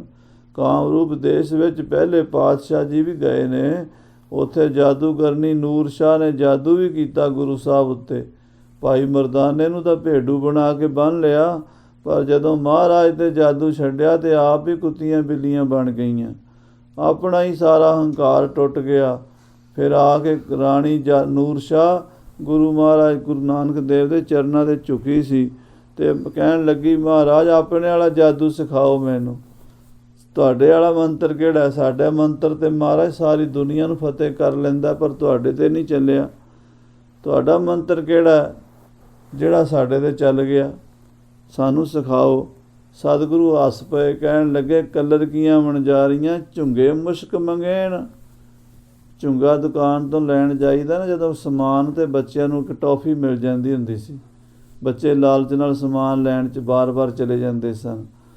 ਉਹ ਝੁੰਗਾ ਜਿਹੜਾ ਹੈ ਨਾ, ਉਹ ਬੜਾ ਥੋੜ੍ਹਾ ਜਿਹੀ ਚੀਜ਼ ਦਾ ਮਿਲਦਾ। ਜੇ ਮੰਨ ਲਓ ਤੁਸੀਂ ਕਿਲੋ ਗੁੜ ਲਓਗੇ ਅਤੇ ਉਹਦੇ ਵਿੱਚੋਂ ਇੱਕ ਰੋੜੀ ਉਹ ਫਰੀ 'ਚ ਦੇ ਦਿੰਦਾ ਵੀ ਜਾਂ ਬੱਚਾ ਖਾ ਲਵੇ, ਜਾਂ ਕੋਈ ਟੌਫੀ ਦੇ ਦਿੰਦਾ। ਥੋੜ੍ਹਾ ਜਿਹਾ 100 ਰੁਪਈਏ ਦੇ ਸਮਾਨ ਪਿੱਛੇ ਕੇਵਲ 5-7 ਪੈਸਿਆਂ ਦਾ ਸਮਾਨ ਮਿਲਣਾ, ਉਹਨੂੰ ਝੁੰਗਾ ਕਹਿੰਦੇ। ਕਹਿੰਦੇ ਖਰੀਦਣ 'ਤੇ ਆਈਆਂ ਕਲਰ ਅਤੇ ਝੁੰਗੇ 'ਚ ਮੁਸ਼ਕ ਪੂਰ ਮੰਗਦੀਆਂ। ਕਲਰ ਤਾਂ ਬਹੁਤ ਸਸਤਾ ਹੁੰਦਾ ਨਾ, ਉਹਦਾ ਨਿਗੁਣੀ ਚੀਜ਼ ਹੈ, ਅਤੇ ਉਹਦੇ ਬਦਲੇ 'ਚ ਇੰਨੀ ਮਹਿੰਗੀ ਝੁੰਗਾ ਮੰਗੇ। ਕਹਿੰਦੇ ਕਲਰ ਕੀਆਂ ਵਣਜਾਰੀਆਂ ਜਾਦੂ ਟੂਣੇ ਕਰਨ ਵਾਲੀਆਂ ਵਿਸ਼ੇ ਵਿਕਾਰਾਂ 'ਚ ਫਸੀਆਂ, ਸਾਡਾ ਮੰਤਰ ਭਾਲਦੀਆਂ। ਮਹਾਰਾਜ ਕਹਿੰਦੇ ਸਾਡਾ ਮੰਤਰ ਇੱਦਾਂ ਨਹੀਂ ਮਿਲਦਾ। ਸਾਡਾ ਮੰਤਰ ਤਾਂ ਮਿਲੇਗਾ ਜੇ ਜਾਦੂ ਟੂਣੇ ਕਰਨੇ ਛੱਡੋਗੀਆਂ। ਸਾਡਾ ਮੰਤਰ ਤਾਂ ਮਿਲੇਗਾ ਜੇ ਕਿਸੇ ਦਾ ਬੁਰਾ ਕਰਨਾ, ਕਿਸੇ ਦਾ ਕਾਲਜਾ ਕੱਢ ਕੇ ਖਾਣਾ, ਕਿਸੇ ਦੇ ਭੈਣ ਦਾ, ਕਿਸੇ ਬੱਚੇ ਦਾ ਬੁਰਾ ਕਰਨਾ, ਕਿਸੇ ਨੂੰ ਹੋਰ ਕਿਸੇ ਦਾ ਕਾਰੋਬਾਰ ਰੋਕਣਾ, ਕਿਸੇ ਤਰ੍ਹਾਂ ਦਾ ਵੀ ਜਾਦੂ ਟੂਣਾ ਕਰਨਾ, ਜੇ ਬੰਦ ਕਰੋਗੀਆਂ ਤਾਂ ਸਾਡੇ ਵਾਲਾ ਮੰਤਰ ਤੁਹਾਨੂੰ ਮਿਲੇਗਾ। ਅਤੇ ਜੇ ਤੁਸੀਂ ਆਪਣੀਆਂ ਕਰਤੂਤਾਂ ਤੋਂ ਨਹੀਂ ਬਾਜ਼ ਆਈਆਂ ਫਿਰ ਇਹ ਮੰਤਰ ਨਹੀਂ ਮਿਲੇਗਾ। ਸੋ ਜਾਦੂਗਰਨੀ ਨੂਰ ਸ਼ਾਹ ਦਾ ਹਿਰਦਾ ਨਿਰਮਲ ਹੋ ਗਿਆ ਸੀ, ਅਤੇ ਗੁਰੂ ਨਾਨਕ ਸਾਹਿਬ ਦੇ ਚਰਨਾਂ 'ਤੇ ਢਹਿ ਕੇ ਆਪਣੇ ਪੂਰਬਲੇ ਪਾਪ ਕਰਮ ਛੱਡ ਕੇ, ਜਾਦੂ ਟੂਣੇ ਛੱਡ ਕੇ ਗੁਰਮੰਤਰ ਦੀ ਅਭਿਆਸਨ ਹੋਈ ਸੀ, ਅਤੇ ਉੱਥੇ ਮਹਾਰਾਜ ਨੇ ਗੁਰਦੁਆਰਾ ਵੀ ਬਣਾਇਆ ਸੀ। ਸੋ ਉਹ ਕਾਮਰੂਪ ਦੇਸ਼ ਗੁਰੂ ਸਾਹਿਬ ਅੱਗੇ ਨਹੀਂ ਅੜ ਸਕਦਾ। ਇਹ ਰਾਣੀ ਕਹਿ ਰਹੀ ਹੈ, ਤਿਸ ਤੈ ਸਗਲ ਸੁਰਾਸੁਰ ਭਾਗੈ। ਗੁਰੂ ਨਾਨਕ ਦੇਵ ਜੀ ਦੇ ਅੱਗੇ ਤਾਂ ਦੇਵਤੇ ਵੀ ਅਤੇ ਦੈਂਤ ਵੀ ਸਭ ਹੱਥ ਜੋੜ ਕੇ ਖੜ੍ਹੇ ਰਹਿੰਦੇ ਆ। ਸਰਬ ਦੇਵਤੇ ਕਰੇ ਨਮਸਕਾਰਾ, ਉਹਨਾਂ ਅੱਗੇ ਨਹੀਂ ਕੋਈ ਤਾਕਤ ਅੜ ਸਕਦੀ। ਜਿਸ ਥਲ ਥਿਰਹਿ ਗੁਰੂ ਭਗਵਾਨ। ਜਿੱਥੇ ਮਹਾਰਾਜ ਗੁਰੂ ਨਾਨਕ ਦੇਵ ਜੀ ਜਾਂ ਉਹਨਾਂ ਦੇ ਉੱਤਰਾਧਿਕਾਰੀ ਗੁਰੂ ਸਾਹਿਬ ਬਹਿ ਜਾਣਗੇ, ਖਲੋ ਜਾਣਗੇ, ਜਿੱਥੇ ਉਹਨਾਂ ਨੇ ਸਹਾਰਾ ਬਣ ਜਾਣਾ ਹੈ, ਨਹਿ ਕਰ ਸਕਹਿ ਬਿਘਨ ਕੋ ਆਨ। ਉੱਥੇ ਕੋਈ ਦੁਸ਼ਮਣ ਤੁਹਾਡਾ ਵਾਲ ਵਿੰਗਾ ਨਹੀਂ ਕਰ ਸਕਦਾ, ਕੋਈ ਜਾਦੂ ਟੂਣੇ ਨਾਲ ਤੁਹਾਡਾ ਨੁਕਸਾਨ ਨਹੀਂ ਕਰ ਸਕਦਾ। ਪੀਰ ਮੀਰ ਸਿੱਧ ਨਾਥ ਮਹੰਤ।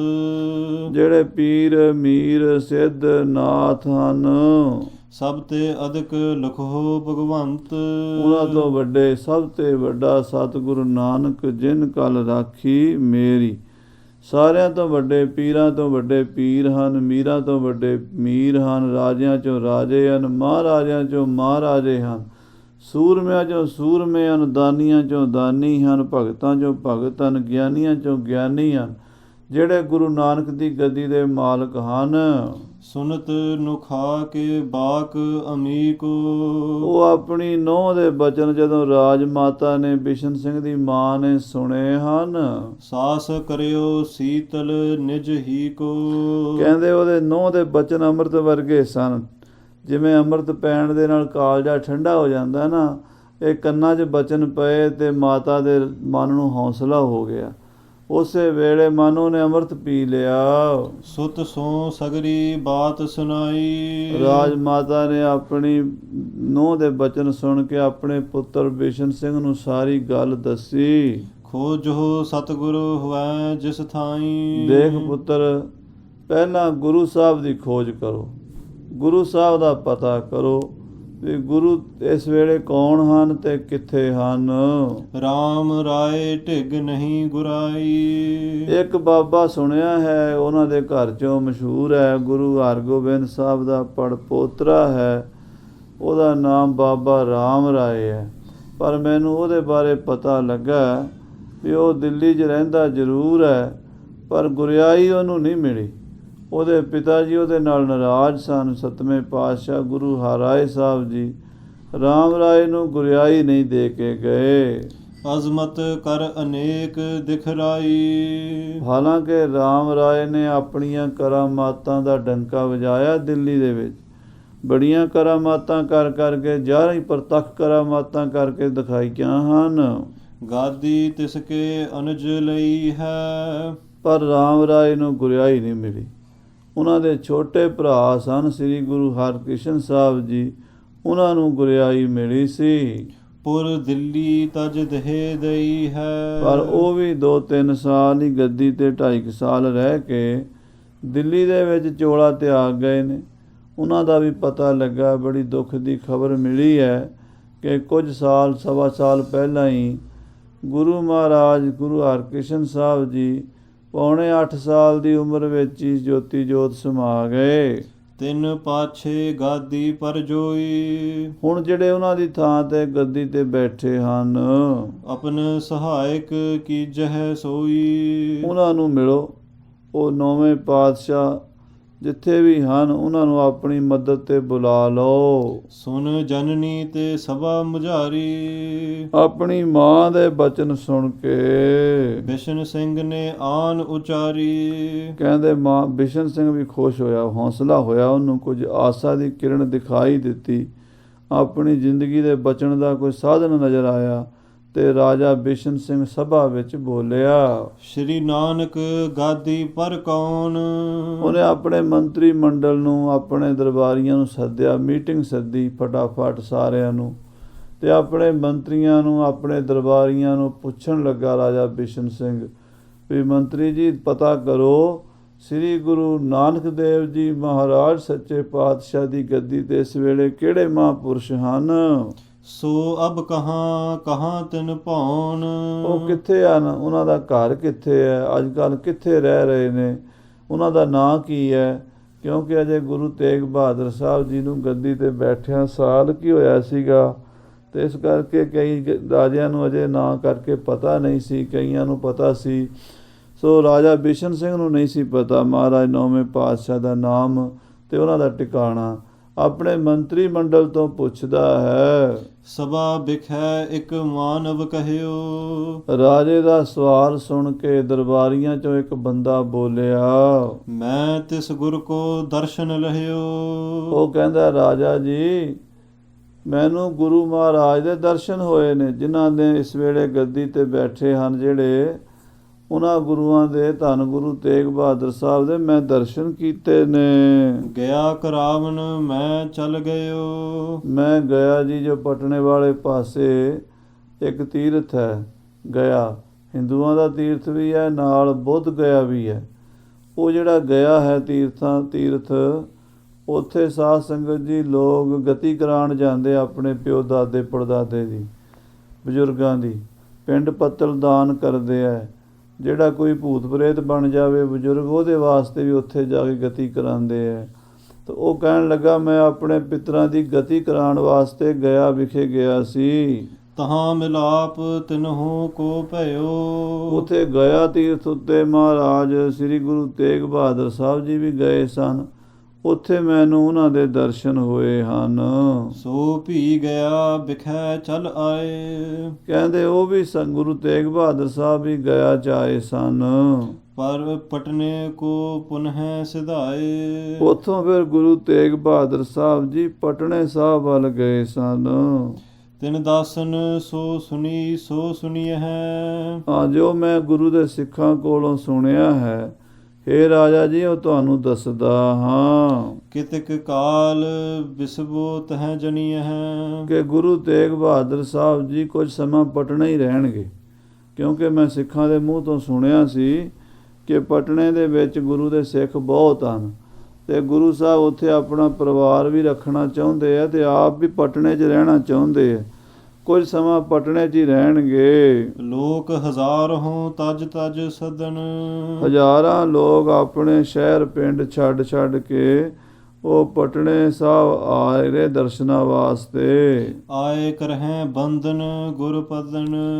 ਸੰਗਤਾਂ ਉਹਨਾਂ ਦੀਆਂ ਗੁਰੂ ਨਾਨਕ ਦੀਆਂ ਪਟਨੇ ਦੇ ਇਲਾਕੇ 'ਚ ਬਹੁਤ ਹਨ, ਜਿਹੜੇ ਆ ਕੇ ਗੁਰੂ ਦੇ ਚਰਨਾਂ ਤੇ ਮੱਥਾ ਟੇਕਦੇ ਹਨ। ਜਹਾਂ ਕਹਾਂ ਮਹਿਮਾ ਮਹੀਆਨ। ਜਿੱਥੇ ਕਿੱਥੇ ਗੁਰੂ ਤੇਗ ਬਹਾਦਰ ਸਾਹਿਬ ਦੀ ਮਹਿਮਾ ਪਸਰੀ ਹੋਈ ਹੈ, ਬਿਹਾਰ ਮਗਧ ਦੇਸ਼ ਦੇ ਵਿੱਚ। ਕਰ ਜੋਰ ਹੈ ਦੇ ਭੇਟਨ ਆਨ। ਲੋਕ ਆ ਕੇ ਹੱਥ ਜੋੜਦੇ ਹਨ, ਚਰਨਾਂ 'ਚ ਭੇਟਾ ਰੱਖਦੇ ਹਨ, ਮੱਥਾ ਟੇਕਦੇ ਹਨ, ਹਿੰਦੂ ਵੀ ਮੁਸਲਮਾਨ ਵੀ, ਉਹਨਾਂ ਦੇ ਸਿੱਖ ਬਣੀ ਜਾਂਦੇ ਹਨ। ਕਹਿਤ ਅਨੇਕ ਸੁਨੇ ਤਿਸ ਥਾਈ। ਉਸ ਸ਼ਹਿਰ ਦੇ ਵਿੱਚ, ਬਿਹਾਰ ਦੇਸ਼ ਦੇ ਵਿੱਚ ਲੋਕਾਂ ਤੋਂ ਕਹਿੰਦੇ ਸੁਣਿਆ ਹੈ ਅਜ਼ਮਤ ਅਜਬ ਬਹੁਨ ਅਜ਼ਮਾਈ। ਕਿ ਕਰਾਮਾਤਾਂ ਗੁਰੂ ਤੇਗ ਬਹਾਦਰ ਸਾਹਿਬ ਦੇ ਵਰਗੀਆਂ ਕਿਸੇ ਵਿੱਚ ਨਹੀਂ ਹਨ। ਬੜੇ ਬੜੇ ਕਰਾਮਾਤੀ ਦੁਨੀਆ ਤੇ ਹਨ, ਪਰ ਗੁਰੂ ਸਾਹਿਬ ਜੀ ਦੀ ਸ਼ਕਤੀ ਦੇ ਅੱਗੇ ਸਭ ਫੇਲ ਹਨ। ਸ੍ਰੀ ਗੁਰੂ ਤੇਗ ਬਹਾਦਰ ਨਾਮ। ਉਹਨਾਂ ਦਾ ਨਾਮ ਧੰਨ ਧੰਨ ਸ੍ਰੀ ਗੁਰੂ ਤੇਗ ਬਹਾਦਰ ਸਾਹਿਬ ਜੀ ਮਹਾਰਾਜ ਹੈ। ਜਿਨ ਕੇ ਚਲਤ ਪਿਖੇ ਅਬਰਾਮ। ਜਿਨ੍ਹਾਂ ਦੇ ਕੌਤਕ ਬੜੇ ਹੀ ਸੁੰਦਰ ਹਨ, ਜਿਨ੍ਹਾਂ ਦੇ ਚਰਿੱਤਰ ਬੜੇ ਹੀ ਆਨੰਦਮਈ ਹਨ। ਜਿਸ ਜਿਸ ਮਾਰਗ ਕੋ ਗਮਨਾਏ। ਗੁਰੂ ਤੇਗ ਬਹਾਦਰ ਸਾਹਿਬ ਜਿਹੜੇ ਜਿਹੜੇ ਰਾਹ ਤੇ ਲੰਘ ਜਾਂਦੇ ਹਨ, ਉਹ ਰਸਤੇ ਪਵਿੱਤਰ ਹੋ ਜਾਂਦੇ ਹਨ। ਜਿੱਥੇ ਉਹ ਚਰਨ ਪਾ ਦਿੰਦੇ ਨੇ, ਉਹ ਧਰਤੀ ਪਵਿੱਤਰ ਹੋ ਜਾਂਦੀ ਹੈ ਤੇ ਲੱਖਾਂ ਸੰਗਤਾਂ ਉਹਨਾਂ ਦੇ ਦਰਸ਼ਨਾਂ ਲਈ ਖੜੀਆਂ ਰਹਿੰਦੀਆਂ ਨੇ। ਸਿੱਖੀ ਅੰਮ੍ਰਿਤ ਕੋ ਬਰਖਾਏ। ਉੱਥੇ ਹੀ ਮਹਾਰਾਜ ਸਿੱਖੀ ਦਾ ਬੂਟਾ ਲਾ ਦਿੰਦੇ ਨੇ। ਜਿਹੜੇ ਪਿੰਡ ਵਿੱਚ ਚਲੇ ਜਾਂਦੇ ਨੇ, ਉੱਥੇ ਹੀ ਸਿੱਖ ਹੀ ਸਿੱਖ ਹੋ ਜਾਂਦੇ ਨੇ। ਸੋ ਸਭ ਦੇਸ਼ ਮਹਾ ਜਸ ਕਰਤਾ। ਉਹ ਸਾਰਾ ਦੇਸ਼ ਗੁਰੂ ਮਹਾਰਾਜ ਸਾਹਿਬ ਸ੍ਰੀ ਗੁਰੂ ਤੇਗ ਬਹਾਦਰ ਸਾਹਿਬ ਦਾ ਜਸ ਕਰ ਰਿਹਾ ਹੈ। ਜਹ ਜਹ ਉਤਰ ਕਰੇ ਸ਼ੁਭ ਚਰਤਾ। ਜਿੱਥੇ ਜਿੱਥੇ ਗੁਰੂ ਤੇਗ ਬਹਾਦਰ ਸਾਹਿਬ ਜੀ ਖਲੋਂਦੇ ਨੇ, ਬਹਿੰਦੇ ਨੇ, ਜਿੱਥੇ ਜਿੱਥੇ ਡੇਰਾ ਕਰਦੇ ਨੇ, ਉੱਥੇ ਹੀ ਕੋਈ ਨਾ ਕੋਈ ਕੌਤਕ ਵਰਤ ਜਾਂਦਾ ਹੈ ਤੇ ਸੰਗਤਾਂ ਦਾ ਬੇੜਾ ਬੰਨੇ ਲਾ ਦਿੰਦੇ ਨੇ। ਬਿਸ਼ਨ ਸਿੰਘ ਸੁਨ ਧੀਰਜ ਪਾਇਓ। ਉਸ ਬੰਦੇ ਕੋਲੋਂ ਜਿਹੜਾ ਗਿਆ ਵਿਖੇ ਗੁਰੂ ਤੇਗ ਬਹਾਦਰ ਸਾਹਿਬ ਦੇ ਦਰਸ਼ਨ ਕਰ ਚੁੱਕਾ ਸੀ, ਰਾਜੇ ਬਿਸ਼ਨ ਸਿੰਘ ਨੇ ਜਦੋਂ ਇਹ ਖਬਰ ਸੁਣੀ, ਇੱਦਾਂ ਲੱਗਾ ਜਿਵੇਂ ਮੁਰਦੇ ਦੇ ਮੂੰਹ 'ਚ ਅੰਮ੍ਰਿਤ ਪੈ ਗਿਆ ਹੋਵੇ। ਕੰਨਾਂ ਦੇ ਵਿੱਚ ਆਵਾਜ਼ ਪਈ, ਮਨ ਨੂੰ ਠੰਡ ਪੈ ਗਈ। ਤਤ ਛਿਨ ਆਪਨ ਵਕੀਲ ਪਠਾਇਓ। ਗੁਰੂ ਤੇਗ ਬਹਾਦਰ ਸਾਹਿਬ ਦਾ ਨਾਂ ਲੈਂਦੇ ਹੀ ਇੰਨਾ ਹੌਸਲਾ ਹੋ ਗਿਆ ਤੇ ਉਹਨੇ ਆਖਿਆ ਜੇ ਉਹਨਾਂ ਦੇ ਦਰਸ਼ਨ ਕਰਾਂਗਾ ਤੇ ਫਿਰ ਕਿੰਨਾ ਮਿਲੇਗਾ, ਕਿੰਨੀ ਬਖਸ਼ਿਸ਼ ਮਿਲੇਗੀ। ਆਪਣੇ ਵਕੀਲ ਨੂੰ ਉਸੇ ਵੇਲੇ ਤਿਆਰ ਕੀਤਾ। ਬਹੁ ਉੱਤਮ ਦੇ ਬ੍ਰਿੰਦ ਅਕੋਰ। ਰਾਜੇ ਬਿਸ਼ਨ ਸਿੰਘ ਨੇ ਗੁਰੂ ਸਾਹਿਬ ਵਾਸਤੇ ਬੜੀਆਂ ਉੱਤਮ ਉੱਤਮ ਸੁਗਾਤਾਂ, ਚੰਗੇ ਘੋੜੇ, ਚੰਗੀਆਂ ਤੇਗਾਂ, ਚੰਗੀਆਂ ਢਾਲਾਂ, ਚੰਗੇ ਖੰਜਰ, ਪੇਸ਼ ਕਬਜ਼ ਵਗੈਰਾ ਸ਼ਸਤਰ ਭੇਟਾ ਕੀਤੇ। ਸੋਨਾ ਚਾਂਦੀ ਨਾਲ ਬਹੁਤ ਸਾਰੇ ਹੀਰੇ ਮੋਤੀ, ਚੰਗੇ ਚੰਗੇ ਮਹਾਰਾਜ ਵਾਸਤੇ ਨਜ਼ਰਾਨੇ, ਪਹਿਨਣ ਵਾਸਤੇ ਵਧੀਆ ਕੀਮਤੀ ਕੱਪੜੇ ਚੋਲੇ ਗੁਰੂ ਸਾਹਿਬ ਲਈ ਤਿਆਰ ਕੀਤੇ ਹਨ। ਬਿਨਤੀ ਕਰ ਭੇਜੀ ਕਰ ਜੋਰ। ਤੇ ਹੱਥ ਜੋੜ ਕੇ ਬੇਨਤੀ ਕਰ ਭੇਜੀ ਹੈ ਮਹਾਰਾਜ ਦੇ ਚਰਨਾਂ ਵਿੱਚ। ਤੂਰਨ ਗਮਨ ਹੋ ਤਹਿ ਅਟਕਾਵ ਹੋ। ਹੇ ਵਕੀਲ ਜੀ, ਤੁਸੀਂ ਪਟਨੇ ਪਹੁੰਚੋ ਫਟਾਫਟ। ਮੇਰੇ ਵੱਲੋਂ ਬੇਨਤੀ ਕਰਨੀ ਕਿ ਗੁਰੂ ਸਾਹਿਬ ਪਟਨੇ ਹੀ ਰੁਕੇ ਰਹੋ, ਕਿਤੇ ਹੋਰ ਨਾ ਜਾਣਾ। ਮੈਂ 1-2 ਹਫ਼ਤਿਆਂ ਵਿੱਚ ਹੀ ਪਟਨੇ ਪਹੁੰਚਾਂਗਾ। ਜਿੰਨਾ ਛੇਤੀ ਮੈਂ ਪਹੁੰਚ ਸਕਿਆ ਪਹੁੰਚਾਂਗਾ। ਮਮ ਦਿਸ਼ ਤੇ ਬਹੁ ਬਿਨੈ ਸੁਨਾਵਹੁ। ਤੇ ਵਕੀਲ ਜੀ, ਤੁਸੀਂ ਮੇਰੇ ਵੱਲੋਂ ਗੁਰੂ ਮਹਾਰਾਜ ਨੂੰ ਬੇਨਤੀ ਕਰਿਆ ਜੇ। ਹੇਰ ਮਹੂਰਤ ਮੈਂ ਚੜ੍ਹ ਆਵੂੰ। ਮੈਂ ਹੁਣ ਸਮਾਂ ਵੇਖ ਕੇ ਹੀ ਜਿੰਨਾ ਛੇਤੀ ਹੋ ਸਕਿਆ ਚੜ੍ਹਾਈ ਕਰਾਂਗਾ। ਤਿਨ ਕੋ ਦਰਸੋਂ ਬਿਲਮ ਨਾ ਲਾਵੋਂ। ਤੇ ਮੈਂ ਗੁਰੂ ਤੇਗ ਬਹਾਦਰ ਸਾਹਿਬ ਦੇ ਦਰਸ਼ਨ ਕਰਾਂਗਾ, ਬਹੁਤ ਦੇਰ ਨਹੀਂ ਕਰਾਂਗਾ। ਸੁਨਤ ਦੂਤ ਲੈ ਜਵੀ ਤੁਰੰਗ। ਕਹਿੰਦੇ ਜਿਹੜਾ ਦੂਤ ਸੀਗਾ, ਵਕੀਲ ਜਿਹਨੇ ਜਾਣਾ ਸੀ ਪਟਨੇ, ਜਵੀ ਤੁਰੰਗ, ਜਵੀ ਕਹਿੰਦੇ ਚਾਲ ਵਾਲਾ, ਜਿਹਦੀ ਚਾਲ ਬੜੀ ਸੋਹਣੀ ਸੁੰਦਰ ਸੀ, ਐਸਾ ਘੋੜਾ ਲੈ ਕੇ ਗਮਨਿਓ ਤੁਰਤ ਕੁਛਕ ਨਰ ਸੰਗ। ਕੁਝ ਬੰਦੇ ਨਾਲ ਨੌਕਰ ਚਾਕਰ ਵੀ ਲਏ ਤੇ ਉਹ ਜਿਹੜਾ ਦੂਤ ਸੀਗਾ, ਰਾਜੇ ਦੀ ਚਿੱਠੀ ਲੈ ਕੇ ਤੇ ਬਹੁਤ ਸਾਰੇ ਗੁਰੂ ਸਾਹਿਬ ਲਈ ਤੋਹਫੇ ਵਧੀਆ ਕੀਮਤੀ ਲੈ ਕੇ ਤੁਰ ਪਿਆ। ਦੂਰ ਦੂਰ ਕੀ ਮੰਜ਼ਿਲ ਕਰਤਾ। ਕਿਉਂਕਿ ਜੈਪੁਰ ਜੋਧਪੁਰ ਤੋਂ ਪਟਨਾ ਬਹੁਤ ਦੂਰ ਹੈ। ਲੰਮੀਆਂ ਲੰਮੀਆਂ ਮੰਜ਼ਲਾਂ ਕਰਦਾ ਤੁਰੀ ਗਿਆ। ਸ਼ਰਮ ਕੀ ਪੀਰ ਨਹੀਂ ਉਰ ਧਰਤਾ। ਥਕਾਵਟ ਦੀ ਪੀੜ ਨਹੀਂ ਮੰਨਦਾ। ਪੁਰਾਣੇ ਲੋਕ ਜਿਹੜੇ ਸਨ, ਘੋੜਿਆਂ ਦੇ ਉੱਤੇ ਸੈਂਕੜੇ ਮੀਲਾਂ ਦਾ ਸਫ਼ਰ ਕਰਨ ਦੇ ਆਦੀ ਹੁੰਦੇ ਸਨ। ਅੱਜ ਕੱਲ੍ਹ ਦਾ ਸਾਧ ਸੰਗਤ ਜੀ, ਮੇਰੇ ਵਰਗੇ ਬੰਦੇ ਨੂੰ ਕਿਸੇ ਨੂੰ ਘੋੜੇ 'ਤੇ ਬਿਠਾ ਦਈਏ ਤੇ ਅੱਧੇ ਘੰਟੇ ਬਾਅਦ ਵਿਚਾਰੇ ਦਾ ਸਰੀਰ ਆਕੜ ਜਾਂਦਾ ਤੇ ਮੁੜ ਕੇ ਮਹੀਨਾ ਉੱਠਣ ਜੋਗਾ ਨਹੀਂ ਰਹਿੰਦਾ। ਤੇ ਪਹਿਲੇ ਜ਼ਮਾਨੇ 'ਚ ਘੋੜੇ ਦੀ ਸਵਾਰੀ ਹੁੰਦੀ ਸੀ ਤੇ ਘੋੜੇ ਦੇ ਉੱਤੇ ਲੋਕ 100-100 ਮੀਲ ਸਫ਼ਰ ਕਰ ਜਾਂਦੇ ਸਨ। ਸਰੀਰ ਬੜਾ ਸਖਤ ਜਾਨ ਹੁੰਦਾ ਸੀ ਜਿਹੜਾ ਘੋੜੇ ਦਾ ਸਵਾਰ ਹੁੰਦਾ ਸੀ। ਸੋ ਘੋੜ ਸਵਾਰ ਬੜਾ ਤਿਆਰ ਬਰ ਤਿਆਰ ਸੀਗਾ। ਉਹਦੇ ਨਾਲ ਨੌਕਰ ਚਾਕਰ ਵੀ ਉਹੋ ਜਿਹੇ ਸਨ ਜਿਹੜੇ ਸਫ਼ਰ ਦੀ ਥਕਾਵਟ ਮੰਨਦੇ ਨਹੀਂ ਸਨ ਤੇ ਵਾਹ ਉਦਾਈ ਤੁਰਦੇ ਗਏ। ਪਹੁੰਚਿਓ ਪਟਨੇ ਪੁਰ ਮਹਿ ਜਾਏ, ਤੇ ਪਟਨੇ ਸ਼ਹਿਰ ਜਾ ਪਹੁੰਚਿਆ। ਸਤਿਗੁਰ ਸੁਧ ਬੂਝੀ ਤਹ ਆਏ। ਪਟਨੇ ਜਾ ਕੇ ਪੁੱਛਿਆ ਵੀ ਗੁਰੂ ਮਹਾਰਾਜ ਕਿੱਥੇ ਰਹਿੰਦੇ ਹਨ। ਅਬ ਸ਼੍ਰੀ ਤੇਗ ਬਹਾਦਰ ਕਥਾ, ਹੁਣ ਸਾਧ ਸੰਗਤ ਜੀ ਆਖੋ ਸਤਨਾਮ ਸ੍ਰੀ ਵਾਹਿਗੁਰੂ। ਇੱਧਰ ਰਾਜੇ ਦੀ ਕਥਾ ਜ਼ਰੂਰੀ ਸੀ ਸੁਣਾਣੀ ਆਪ ਜੀ ਨੂੰ, ਵੀ ਕਿਵੇਂ ਰਾਜਾ ਬਿਸ਼ਨ ਸਿੰਘ ਨੂੰ ਔਰੰਗਜ਼ੇਬ ਨੇ ਕਾਮਰੂਪ ਦੇਸ਼ 'ਤੇ ਚੜ੍ਹਾਈ ਕਰਨ ਦਾ ਹੁਕਮ ਦਿੱਤਾ ਤੇ ਕਿਵੇਂ ਰਾਜੇ ਦੇ ਪਰਿਵਾਰ ਵਿੱਚ ਚਿੰਤਾ ਛਿੜੀ ਤੇ ਫਿਰ ਉਸ ਚਿੰਤਾ ਦਾ ਨਿਵਾਰਨ ਕਰਨ ਲਈ ਗੁਰੂ ਮਹਾਰਾਜ 9ਵੇਂ ਪਾਤਸ਼ਾਹ ਦਾ ਆਸਰਾ ਤੱਕਿਆ। ਇਹ ਕਥਾ ਆਪਾਂ ਸੁਣ ਲਈ ਹੈ। ਅੱਗੇ ਹੁਣ ਗੁਰੂ ਤੇਗ ਬਹਾਦਰ ਸਾਹਿਬ ਦੀ ਕਥਾ ਸ਼ੁਰੂ ਹੁੰਦੀ ਹੈ। ਸ਼ਰੋਤਾ ਸੁਨਹੁ ਬਤੀਤਾ ਜਥਾ, ਇਹ ਸਰੋਤਾ ਜਨੋ ਹੁਣ ਮਹਾਰਾਜ ਗੁਰੂ ਤੇਗ ਬਹਾਦਰ ਸਾਹਿਬ ਦੇ ਪ੍ਰਸੰਗ ਸੁਣੋ ਜੋ ਅੱਗੇ ਹੋਏ ਹਨ। ਦੋਹਰਾ ਸਿੱਖਿਅਨ ਪੂਰਤ ਕਾਮਨਾ, ਮਹਾਰਾਜ ਸਿੱਖਾਂ ਦੀਆਂ ਕਾਮਨਾ ਪੂਰੀਆਂ ਕਰ ਰਹੇ ਹਨ। ਆਪ ਕਾਮਨਾ ਕੀਨ, ਹੁਣ ਮਹਾਰਾਜ ਉਹਨਾਂ ਸਿੱਖਾਂ ਦੀਆਂ ਕਾਮਨਾ ਪੂਰਨ ਕਰਨ ਦੀਆਂ ਆਪਣੇ ਮਨ 'ਚ ਕਾਮਨਾ ਕਰਦੇ ਨੇ। ਕਵੀ ਜੀ ਬੜਾ ਸੁੰਦਰ ਬਚਨ ਲਿਖ ਰਹੇ ਨੇ, ਸਿੱਖਿਅਨ ਪੂਰਤ ਕਾਮਨਾ ਆਪ ਕਾਮਨਾ ਕੀਨ। ਮਹਾਰਾਜ ਸੱਚੇ ਪਾਤਸ਼ਾਹ ਨੇ ਸਿੱਖਾਂ ਦੀ ਕਾਮਨਾ ਪੂਰੀ ਕਰਨ ਲਈ ਆਪਣੇ ਮਨ ਵਿੱਚ ਕਾਮਨਾ ਕਰ ਲਈ ਹੈ ਵੀ ਇਹਨਾਂ ਦੀ ਹੁਣ ਕਾਮਨਾ ਪੂਰੀ ਕਰੀਏ। ਤੀਰਥ ਤੀਰ ਸਮੁੰਦਰ ਲਓ, ਮਹਾਰਾਜ ਸਮੁੰਦਰ ਤੱਕ ਜਿਹੜੇ ਤੀਰਥ ਹਨ ਗੰਗਾ ਦੇ ਕੰਢੇ ਕੰਢੇ ਉਹਨਾਂ ਦੇ ਵੀ ਦਰਸ਼ਨ ਕਰੀਏ ਤੇ ਬੰਗਲਾਦੇਸ਼ ਤੱਕ ਵੀ ਜਾ ਕੇ ਆਈਏ। ਮਜਹ ਜਿਤ ਕਿਤ ਚੀਨ, ਨਾਲੇ ਉਧਰ ਦੇ ਤੀਰਥਾਂ ਦੇ ਚਰਨ ਦਰਸ਼ਨ ਕਰਾਂਗੇ। ਉੱਥੇ ਜਾ ਕੇ ਲੋਕਾਂ ਨੂੰ ਭਗਤੀ ਸਿਮਰਨ ਜਪ ਤਪ ਦਾ ਉਪਦੇਸ਼ ਦਿਆਂਗੇ ਤੇ ਸਰਬੱਤ ਦਾ ਭਲਾ ਕਰਾਂਗੇ। ਚੌਪਈ ਬ੍ਰਹਮਪੁੱਤਰ ਨਦ ਕਰ ਇਸ਼ਨਾਨਾ, ਬ੍ਰਹਮਪੁੱਤਰ ਜਿਹੜਾ ਬਹੁਤ ਵੱਡਾ ਦਰਿਆ ਹੈ ਉਹਦਾ ਵੀ ਇਸ਼ਨਾਨ ਕਰਾਂਗੇ। ਜਗਨਨਾਥ ਆਦਿਕ ਜੇ ਥਾਨਾ, ਜਿਹੜੇ ਜਗਨਨਾਥ ਆਦਿਕ ਸਥਾਨ ਹਨ, ਜਿਹੜੇ ਬੰਗਲਾਦੇਸ਼ ਵਿੱਚ ਸਥਾਨ ਹਨ, ਬੰਗਾਲ ਦੇਸ਼ ਵਿੱਚ ਹਨ, ਅਸਾਮ ਦੇਸ਼ ਵਿੱਚ ਹਨ। ਦੇਸ਼ ਦੇਸ਼ ਕੇ ਦੇਖਣ ਕਾਰਨ, ਉਹਨਾਂ ਦੇਸ਼ ਦੇਸ਼ ਦੇ ਸਥਾਨਾਂ ਦੇ ਦਰਸ਼ਨ ਕਰਨ ਵਾਸਤੇ। ਸ਼ੁਭ ਮਾਰਗ ਸਿੱਖੀ ਵਿਸਤਾਰਨ, ਸਿੱਖੀ ਦਾ ਰਾਹ ਲੋਕਾਂ ਨੂੰ ਦੱਸਣ ਵਾਸਤੇ। ਸ਼੍ਰੀ ਨਾਨਕ ਤਨ ਕਰ ਜਹ ਗਏ, ਜਿੱਥੇ ਜਿੱਥੇ ਗੁਰੂ ਨਾਨਕ ਦੇਵ ਜੀ ਮਹਾਰਾਜ ਗਏ ਉਹਨਾਂ ਗੁਰਦੁਆਰਿਆਂ ਦੇ ਵੀ ਦਰਸ਼ਨ ਕਰਾਂਗੇ। ਸਤਨਾਮ ਉਪਦੇਸ਼ਤ ਭਏ, ਬੰਗਲਾਦੇਸ਼ ਤਾਈਂ ਗੁਰੂ ਨਾਨਕ ਦੇਵ ਜੀ ਦੇ ਗੁਰਦੁਆਰੇ ਹਨ, ਉਹਨਾਂ ਦੀਆਂ ਯਾਦਾਂ ਹਨ। ਉੱਥੇ ਜਾ ਕੇ ਫਿਰ ਸਿੱਖੀ ਦੇ ਬੂਟੇ ਨੂੰ ਜਲ ਸਿੰਚਾਂਗੇ, ਫਿਰ ਸਿੱਖੀ ਦਾ ਬੂਟਾ ਹਰਾ ਭਰਾ ਹੋਵੇਗਾ। ਇਹ ਵਿਚਾਰ ਗੁਰੂ ਤੇਗ ਬਹਾਦਰ ਸਾਹਿਬ ਜੀ ਆਪਣੇ ਮਨ ਵਿੱਚ ਕੀਤੀ ਹੈ। ਲੋਕ ਅਨੇਕਨ ਕੋ ਕਲਿਆਣ, ਨਾਲੇ ਅਨੇਕਾਂ ਲੋਕਾਂ ਦਾ ਕਲਿਆਣ ਕਰਾਂਗੇ, ਅਨੇਕਾਂ ਲੋਕਾਂ ਦਾ ਭਲਾ ਕਰਾਂਗੇ। ਜਿਤ ਕਿਤ ਫਿਰ ਕਰ ਕੀਨ ਮਹਾਨ, ਮਹਾਰਾਜ ਸੱਚੇ ਪਾਤਸ਼ਾਹ ਸਾਰੇ ਸੰਸਾਰ ਵਿੱਚ ਵਿਚਰੇ ਨੇ ਗੁਰੂ ਨਾਨਕ ਦੇਵ ਜੀ।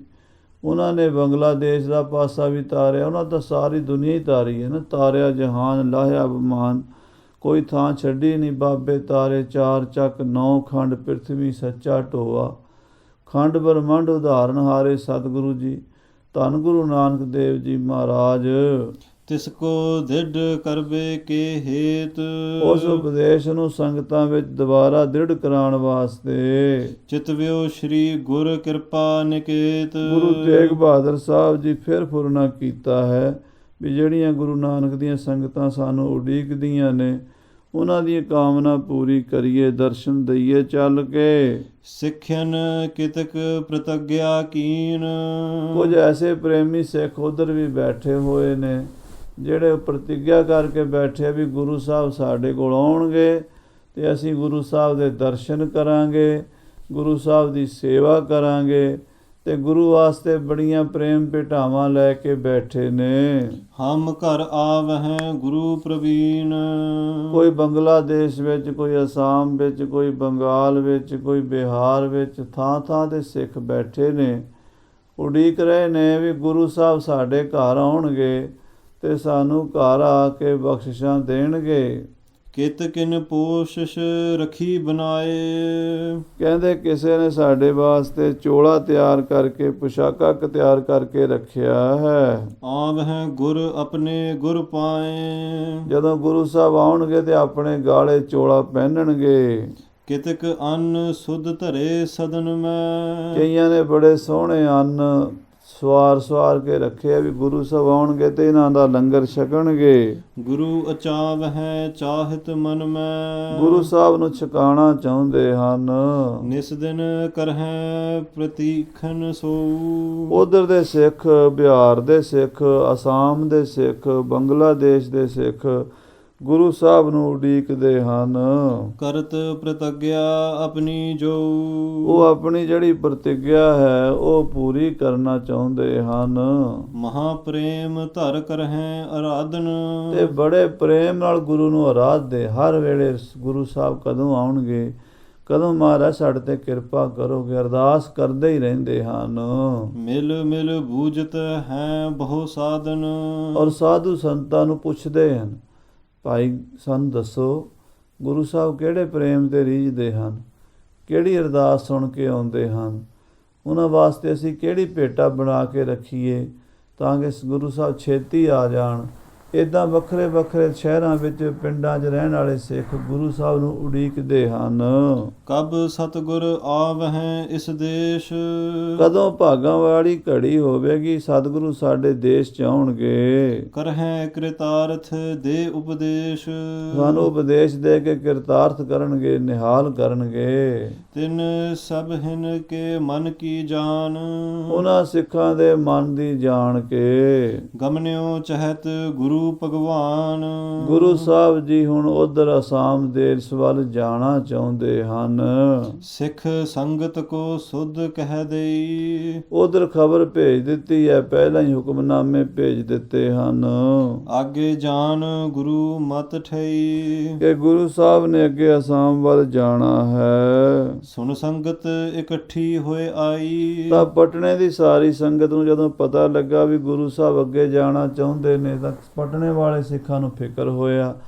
ਉਹ ਇਕੱਠੇ ਹੋ ਕੇ ਅਨੇਕ ਪ੍ਰਕਾਰ ਉਪਾਇਨ ਲਿਆਈ। ਗੁਰੂ ਸਾਹਿਬ ਲਈ ਅਨੇਕਾਂ ਪ੍ਰਕਾਰ ਦੀਆਂ ਪ੍ਰੇਮ ਭੇਟਾਵਾਂ ਲੈ ਕੇ ਆਈ ਹੈ ਸੰਗਤ। ਦਰਬ ਬ੍ਰਿੰਦ ਸੁੰਦਰ ਪਟ ਝੀਨੇ। ਕਹਿੰਦੇ ਬਹੁਤ ਸਾਰੀ ਮਾਇਆ ਗੁਰੂ ਸਾਹਿਬ ਨੂੰ ਭੇਟਾ ਕਰਨ ਲਈ ਤੇ ਬੜੇ ਸੋਹਣੇ ਸੋਹਣੇ ਬਸਤਰ। ਜ਼ਰੀ ਬਾਦਲਾ ਕੇ ਦੁੱਤ ਭੀਨੇ। ਜਰੀ ਬਾਦਲੇ ਦੇ ਕੀਮਤੀ ਕੱਪੜੇ ਜਿਨ੍ਹਾਂ ਦੇ ਸੋਨੇ ਦੀਆਂ ਤਾਰਾਂ ਨਾਲ ਕੰਮ ਕੀਤਾ ਹੁੰਦਾ ਸੀ, ਇਹੋ ਜਿਹੇ ਸੁੰਦਰ ਬਸਤਰ ਲਿਆਏ ਹਨ ਸਿੱਖ। ਕੇਤਕ ਸ੍ਰੀ ਗੁਜਰੀ ਹਿਤ ਲਿਆਏ। ਕਿੰਨੇ ਹੀ ਬਸਤਰ ਮਾਤਾ ਗੁਜਰੀ ਵਾਸਤੇ ਲੈ ਕੇ ਆਏ ਹਨ। ਬਹੁਤ ਮੋਲ ਕੇ ਵਸਤਰ ਸੁਹਾਏ। ਬੜੇ ਕੀਮਤੀ ਬਸਤਰ ਹਨ ਮਾਤਾ ਜੀ ਵਾਸਤੇ ਵੀ, ਗੁਰੂ ਸਾਹਿਬ ਵਾਸਤੇ ਵੀ। ਜਰੇ ਜਵਾਹਰ ਭੂਖਨ ਚਾਰ। ਬੜੇ ਸੋਹਣੇ ਗਹਿਣੇ ਜਿਨ੍ਹਾਂ 'ਚ ਹੀਰੇ ਮੋਤੀ ਜੜੇ ਹੋਏ ਹਨ। ਬਹੁਤ ਭਾਂਤ ਕੇ ਬਨੇ ਅਪਾਰ। ਭਾਂਤ ਭਾਂਤ ਦੇ ਸੁੰਦਰ ਬਸਤਰ ਲੈ ਕੇ ਆਏ ਹਨ ਤੇ ਗਹਿਣੇ ਲੈ ਕੇ ਆਏ ਹਨ। ਧਨੀ ਬਨਕ ਕੀ ਦਾਰਾ ਬ੍ਰਿੰਦ। ਪਟਨਾ ਸ਼ਹਿਰ ਅਮੀਰਾਂ ਦਾ ਸ਼ਹਿਰ ਹੈ। ਬੜੇ ਬੜੇ ਲੱਖਾਂਪਤੀ, ਕਰੋੜਾਪਤੀ, ਬਾਣੀਏ, ਬਿਜ਼ਨਸਮੈਨ ਰਹਿੰਦੇ ਹਨ। ਉਹਨਾਂ ਦੀਆਂ ਇਸਤਰੀਆਂ ਜੋ ਸੋਨੇ ਨਾਲ ਲੱਦੀਆਂ ਰਹਿੰਦੀਆਂ ਹਨ। ਪ੍ਰਾਪਤ ਭੀ ਵਡਭਾਗ ਆਨੰਦ। ਵੱਡੇ ਭਾਗਾਂ ਵਾਲੀਆਂ ਉਹ ਬੀਬੀਆਂ ਗੁਰੂ ਸਾਹਿਬ ਦੇ ਘਰ ਮਾਤਾ ਗੁਜਰੀ ਜੀ ਦੀ ਸੇਵਾ ਲਈ ਹਾਜ਼ਰ ਹੋਈਆਂ ਹਨ। ਸਭ ਸੰਗਤ ਮਿਲ ਬਿਨੈ ਸੁਨਾਈ। ਪਟਨੇ ਦੇ ਸਿੱਖਾਂ ਨੇ ਬੇਨਤੀ ਕੀਤੀ ਹੈ, ਸ੍ਰੀ ਗੁਰੂ ਕਿਰਪਾ ਕਰੋ ਇਸ ਥਾਈ। ਇਹ ਸਤਿਗੁਰੂ ਜੀ ਇੱਥੇ ਹੀ ਰਹੋ, ਸਾਨੂੰ ਛੱਡ ਕੇ ਨਾ ਜਾਓ। ਸੇਵਾ ਆਪਣੀ ਸਭ ਫਰਮਾਵੋ। ਸਾਡੇ ਕੋਲੋਂ ਕੋਈ ਸੇਵਾ ਵਿੱਚ ਕਮੀ ਰਹਿੰਦੀ ਹੈ ਤਾਂ ਸਾਨੂੰ ਦੱਸ ਦਿਓ, ਸੇਵਾ ਫਰਮਾਓ। ਅਸੀਂ ਸੇਵਾ ਕਰਾਂਗੇ ਪਰ ਆਪ ਜੀ ਨੂੰ ਜਾਣ ਨਹੀਂ ਦਿਆਂਗੇ। ਹਮ ਦਾਸਨ ਸੋ ਕਹੇ ਕਰਵਾਵੋ। ਸਾਨੂੰ ਕਹਿ ਕੇ ਕਰਵਾ ਲਓ, ਅਸੀਂ ਨਿਮਾਣੇ ਦਾਸ ਹਾਂ ਤੁਹਾਡੇ। ਸਾਨੂੰ ਅਕਲ ਨਹੀਂ ਹੈ, ਸੋਝੀ ਨਹੀਂ ਹੈ ਵੀ ਅਸੀਂ ਕੀ ਕਰਨਾ ਗੁਰੂ ਜੀ, ਕੀ ਨਹੀਂ ਕਰਨਾ। ਆਪ ਜੀ ਸਾਥੋਂ ਸੇਵਾ ਕਰਵਾ ਲਓ। ਚਰਨ ਆਪ ਕੇ ਜਹਾਂ ਉਪਾਸੇ। ਮਹਾਰਾਜ, ਜਿੱਥੇ ਆਪ ਜੀ ਦੇ ਚਰਨਾਂ ਦੀ ਉਪਾਸਨਾ ਹੁੰਦੀ ਹੈ, ਆਪ ਜੀ ਦੇ ਚਰਨਾਂ ਦੀ ਭਗਤੀ ਹੁੰਦੀ ਹੈ, ਅਖਿਲ ਆਏ ਤਹ ਤੀਰਥ ਵਾਸੇ। ਤੁਹਾਡੇ ਚਰਨਾਂ ਦੇ ਵਿੱਚ ਮਹਾਰਾਜ ਸਾਰੇ ਤੀਰਥ ਵਸਦੇ ਹਨ। ਗੁਰ ਕੇ ਚਰਨ ਤੀਰਥ ਕੋਟ ਗੰਗਾ। ਗੁਰੂ ਦੇ ਚਰਨਾਂ 'ਚ ਤੇ ਕਰੋੜਾਂ ਗੰਗਾ ਨੇ। ਮਹਾਰਾਜ, ਤੁਸੀਂ ਆਪ ਸਾਡੇ ਕੋਲ ਆਏ ਹੋ, ਸਾਡੇ ਭਾਗ ਜਾਗ ਪਏ ਨੇ, ਹੁਣ ਸਾਨੂੰ ਛੱਡ ਕੇ ਨਾ ਜਾਓ। ਲਹਿ ਸਪਰਸ਼ਨ ਰਾਵ ਰਸੰਗਾ। ਜਦੋਂ ਤੁਸੀਂ ਇੱਥੇ ਰਹਿੰਦੇ ਹੋ ਤਾਂ ਆਪ ਜੀ ਦੇ ਚਰਨਾਂ ਨੂੰ ਅਸੀਂ ਪਰਸਦੇ ਹਾਂ ਰੋਜ਼। ਗੰਗਾ ਹੋਏ ਪਾਵਨ ਸਰਬੰਗਾ। ਮਹਾਰਾਜ, ਤੁਹਾਡੇ ਚਰਨਾਂ ਨਾਲ ਤੇ ਗੰਗਾ ਵੀ ਪਵਿੱਤਰ ਹੁੰਦੀ ਹੈ। ਤੁਸੀਂ ਗੰਗਾ 'ਚ ਰੋਜ਼ ਇਸ਼ਨਾਨ ਕਰਦੇ ਹੋ, ਰੋਜ਼ ਗੰਗਾ ਚਰਨ ਪਾਉਂਦੇ ਹੋ। ਗੰਗਾ ਮਾਤਾ ਵੀ ਖੁਸ਼ ਹੈ ਵੀ ਗੁਰੂ ਸਾਹਿਬ ਆਏ ਨੇ ਪਟਨੇ ਵਿੱਚ, ਅਤੇ ਅਸੀਂ ਵੀ ਬੜੇ ਖੁਸ਼ ਹਾਂ। ਅਤੇ ਮਹਾਰਾਜ, ਸਾਨੂੰ ਆਪਣੇ ਚਰਨਾਂ ਦੀ ਧੂੜੀ ਦਿਓ, ਇਸ ਤੀਰਥ ਨੂੰ ਪਵਿੱਤਰ ਕਰੋ। ਚਾਹੋ ਜਹਾਂ ਨਿਜ ਚਰਨ ਧਰਨ ਕੋ। ਇਹ ਸੱਚੇ ਪਾਤਸ਼ਾਹ, ਜਿੱਥੇ ਆਪ ਚਰਨ ਪਾਉਣਾ ਚਾਹੁੰਦੇ ਹੋ, ਜਗੇ ਭਾਗ ਨਰ ਧਨ ਕਰਨ ਕੋ। ਮਹਾਰਾਜ, ਉਹ ਧਰਤੀ ਪਵਿੱਤਰ ਕਰ ਦਿੰਦੇ ਹੋ। ਉਹ ਤਾਂ ਲੋਕਾਂ ਦੇ ਭਾਗ ਜਾਗੇ ਜਿੱਥੇ ਤੁਸੀਂ ਚਰਨ ਪਾਉਂਦੇ ਹੋ। ਇਸ ਪੁਰ ਕੀ ਗਨ ਸੰਗਤ ਸਾਰੀ। ਇਹ ਪਟਨਾ ਮਹਾਨਗਰ ਹੈ, ਇੱਥੋਂ ਦੀਆਂ ਸਾਰੀਆਂ ਸੰਗਤਾਂ ਜਿਮ ਅਭਿਲਾਖਾ ਕਰਹੇ ਤੁਮਾਰੀ। ਇਹ ਤੁਹਾਡੇ ਚਰਨਾਂ ਦੀ ਜੋ ਅਭਿਲਾਸ਼ਾ ਕਰਦੇ ਨੇ, ਹਮੇਸ਼ਾ ਹੀ ਵੀ ਸਾਡੇ ਕੋਲ ਰਹਿਣ ਗੁਰੂ ਸਾਹਿਬ, ਕਿਤੇ ਜਾਣ ਹੀ ਨਾ। ਪੂਰਨ ਕਰਨ ਉਚਿਤ ਤੁਮ ਅਹੋ। ਇਹ ਸਾਡੀ ਆਸਾ ਤੁਸੀਂ ਪੂਰੀ ਕਰ ਸਕਦੇ ਹੋ ਮਹਾਰਾਜ। ਸਾਡੀ ਬੇਨਤੀ ਮੰਨੋ, ਸਾਨੂੰ ਛੱਡ ਕੇ ਨਾ ਜਾਓ ਪਟਨੇ ਵਾਲਿਆਂ ਨੂੰ। ਨਿਸ਼ਚੈ ਚਲਿਓ ਜੇ ਚਿਤ ਮਹਿ ਚਹੋ। ਜੇ ਮਹਾਰਾਜ ਤੁਸੀਂ ਨਹੀਂ ਰੁਕਦੇ, ਤੁਸੀਂ ਜਾਣਾ ਹੀ ਜਾਣਾ, ਤੁਹਾਨੂੰ ਮਜਬੂਰੀ ਹੈ। ਸੰਗਤਾਂ ਨੂੰ ਅੱਗੇ ਵੀ ਤੁਸੀਂ ਦਰਸ਼ਨ ਦੇਣੇ ਹਨ।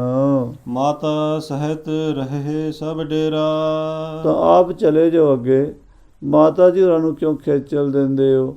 ਮਾਤਾ ਨਾਨਕੀ ਜੀ ਤੁਹਾਡੇ ਮਾਤਾ ਜੀ, ਅਤੇ ਤੁਹਾਡੇ ਧਰਮ ਪਤਨੀ ਮਾਤਾ ਗੁਜਰੀ ਜੀ, ਦੋਵਾਂ ਮਾਤਾਵਾਂ ਨੂੰ ਸਾਡੇ ਕੋਲ ਹੀ ਰਹਿਣ ਦਿਓ। ਇਸੀ ਸਦਨ ਮਹਿ ਕਰਹੇ ਬਸੇਰਾ। ਆਹ ਹਵੇਲੀ ਹੈ, ਸੋਹਣਾ ਘਰ ਬਣਿਆ ਹੋਇਆ ਆਪ ਜੀ ਦਾ, ਇਹਦੇ ਵਿੱਚ ਹੀ ਮਾਤਾ ਜੀ ਹੋਰਾਂ ਨੂੰ ਛੱਡ ਜਾਓ। ਤੁਮਰੇ ਥਾਨ ਆਏ ਸਿੱਖ ਸਾਰੇ।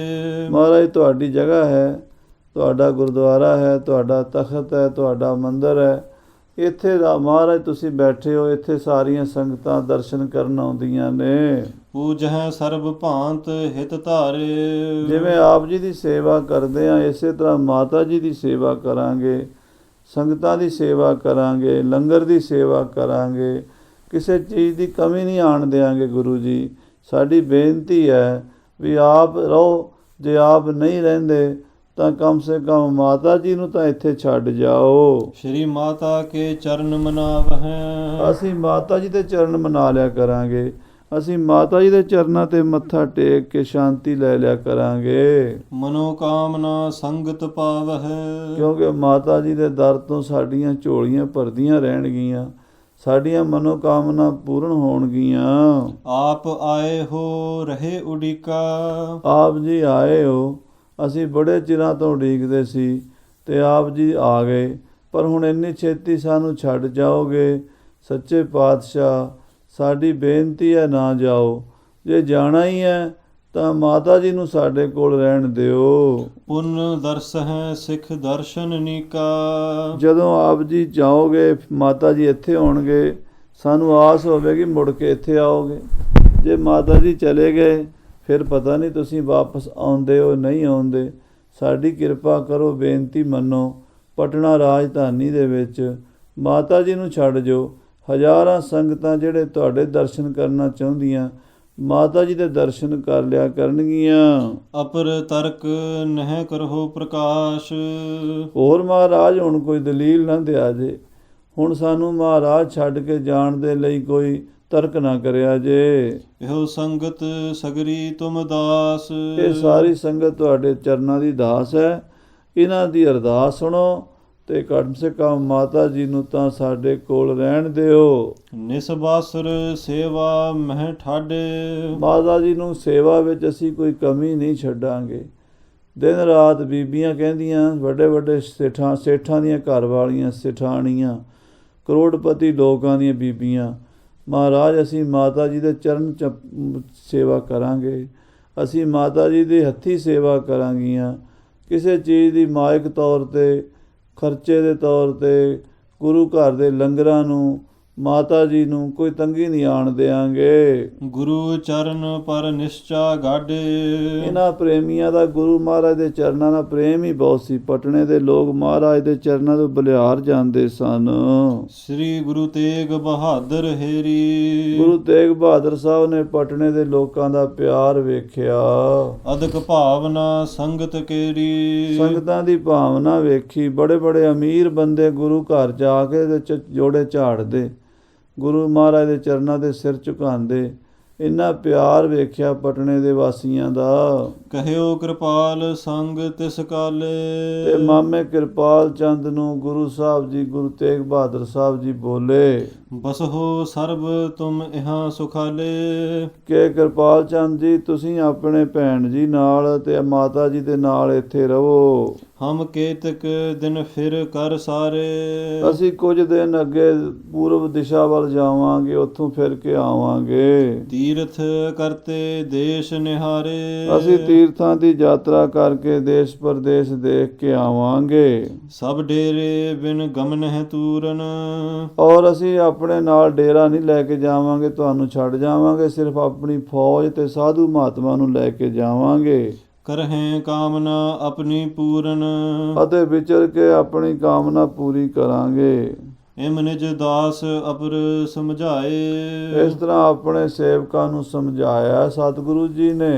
ਜੇ ਪਟਨੇ ਪੁਰ ਵਿਖੇ ਹਟਾਏ। ਜਿਨ੍ਹਾਂ ਨੂੰ ਪਟਨੇ ਸਾਹਿਬ ਹੀ ਛੱਡਣਾ ਸੀ। ਮਾਤ ਨਾਨਕੀ ਸੁਨ ਕਰ ਆਈ। ਮਾਤਾ ਨਾਨਕੀ ਜੀ ਸੁਣ ਕੇ ਆਏ। ਪਰਮ ਪ੍ਰੇਮ ਤੇ ਕਹਿਤ ਸੁਨਾਈ। ਬੜੇ ਪਿਆਰ ਨਾਲ ਅੱਖਾਂ 'ਚ ਪਿਆਰ ਦੇ ਹੰਝੂ ਭਰ ਕੇ ਬੋਲੀ, ਹੇ ਸੁਤ ਤੁਮ ਕੋ ਦੇਖਨ ਕਰੋ। ਇਹ ਪੁੱਤਰ ਮੈਨੂੰ ਵੀ ਛੱਡ ਚੱਲੇ ਹੋ, ਤੁਸੀਂ ਦੂਰ ਜਾਣਾ, ਮੈਨੂੰ ਨਾਲ ਲੈ ਜਾਂਦੇ, ਮੈਂ ਰੋਜ਼ ਤੁਹਾਨੂੰ ਦੇਖਦੀ ਰਹਿੰਦੀ। ਤੁਹਾਨੂੰ ਦੇਖ ਦੇਖ ਕੇ ਤਾਂ ਮੈਂ ਜਿਉਂਦੀ ਹਾਂ। ਸਦਾ ਆਪਨੇ ਉਰ ਸੁਖ ਧਰਉ। ਸਦਾ ਤੁਹਾਨੂੰ ਵੇਖ ਕੇ ਸੁਖੀ ਹੁੰਦੀ ਆ, ਮੇਰੇ ਮਨ ਨੂੰ ਠੰਡ ਪੈਂਦੀ ਹੈ। ਅਬ ਮੋ ਕਹੋ ਤਜ ਕੈ ਨਿਜ ਸੰਗ। ਹੁਣ ਤੁਸੀਂ ਮੈਨੂੰ ਆਪਣੇ ਤੋਂ ਨਖੇੜ ਕੇ ਚੱਲੇ ਹੋ। ਗਮਨ ਆਗਾਰੀ ਧਰੋ ਉਮੰਗ। ਹੁਣ ਤੁਸੀਂ ਮੈਨੂੰ ਛੱਡ ਕੇ ਅੱਗੇ ਦੂਰ ਦੇਸ਼ ਵਿੱਚ ਜਾਣਾ ਚਾਹੁੰਦੇ ਹੋ। ਸੁਣ ਕੈ ਸਤਿਗੁਰ ਨੇ ਸਮਝਾਈ। ਮਾਤਾ ਦਾ ਪਿਆਰ ਵੇਖ ਕੇ ਮਹਾਰਾਜ ਬੋਲੇ, ਸਮਝਾਉਣ ਲੱਗੇ, ਪੁਰਵਹੁ ਉਰ ਆਸ਼ਾ ਸੁਖਦਾਈ। ਇਹ ਮਾਤਾ ਜੀ ਤੁਸੀਂ ਘਬਰਾਓ ਨਾ, ਤੁਹਾਡੀਆਂ ਆਸਾਂ ਪੂਰੀਆਂ ਹੋਣ ਵਾਲੀਆਂ ਹਨ। ਹਮ ਕੋ ਜਾਨੋ ਬਨੈ ਜ਼ਰੂਰ। ਸਾਨੂੰ ਜ਼ਰੂਰ ਜਾਣਾ ਪੈਣਾ ਹੈ। ਸਾਡੇ ਪਿਆਰੇ ਸਿੱਖ ਬੜੀ ਦੂਰ ਦੂਰ ਤੱਕ ਦੇਸ਼ਾਂ, ਸ਼ਹਿਰਾਂ, ਨਗਰਾਂ, ਪਿੰਡਾਂ 'ਚ ਬਹਿ ਕੇ ਉਡੀਕ ਰਹੇ ਨੇ। ਉਹਨਾਂ ਨੂੰ ਦਰਸ਼ਨ ਦੇਣੇ ਜ਼ਰੂਰੀ ਨੇ। ਕੇਤਕ ਸਿੱਖਿਅਨ ਸ਼ਰਧਾ ਪੂਰ। ਕਈ ਸਿੱਖਾਂ ਦੀ ਸ਼ਰਧਾ ਹੈ, ਉਹ ਪੂਰੀ ਕਰਨੀ ਹੈ। ਇਸ ਪ੍ਰਕਾਰ ਦੇ ਸਭ ਕੋ ਧੀਰ। ਇਸ ਤਰ੍ਹਾਂ ਮਾਤਾ ਨਾਨਕੀ ਜੀ, ਮਾਤਾ ਗੁਜਰੀ ਜੀ ਨੂੰ ਹੌਸਲਾ ਦੇ ਕੇ ਚਲਿਓ ਚਹਿਤ ਹੈ ਗੁਰ ਗੰਭੀਰ। ਗੁਰੂ ਤੇਗ ਬਹਾਦਰ ਸਾਹਿਬ ਜੀ ਅੱਗੇ ਜਾਣਾ ਚਾਹੁੰਦੇ ਹੈ। ਉਸ ਤੋਂ ਅਗਲੀ ਕਥਾ ਸਾਧ ਸੰਗਤ ਜੀ ਮਹਾਰਾਜ ਰਾਜੇ ਦੇ ਨਾਲ ਕਿਸ ਤਰ੍ਹਾਂ ਅੱਗੇ ਅਸਾਮ ਵੱਲ ਜਾਣਗੇ, ਬਿਸ਼ਨ ਸਿੰਘ ਬੇਨਤੀ ਕਰੇਗਾ। ਉਹ ਕਥਾ ਆਪਾਂ ਅੱਗੇ ਸਰਵਣ ਕਰਾਂਗੇ। ਸਮੇਂ ਦੇ ਲਿਹਾਜ਼ ਨਾਲ ਸਮਾਪਤੀ ਹੈ। ਹੇ ਗੋਬਿੰਦ, ਹੇ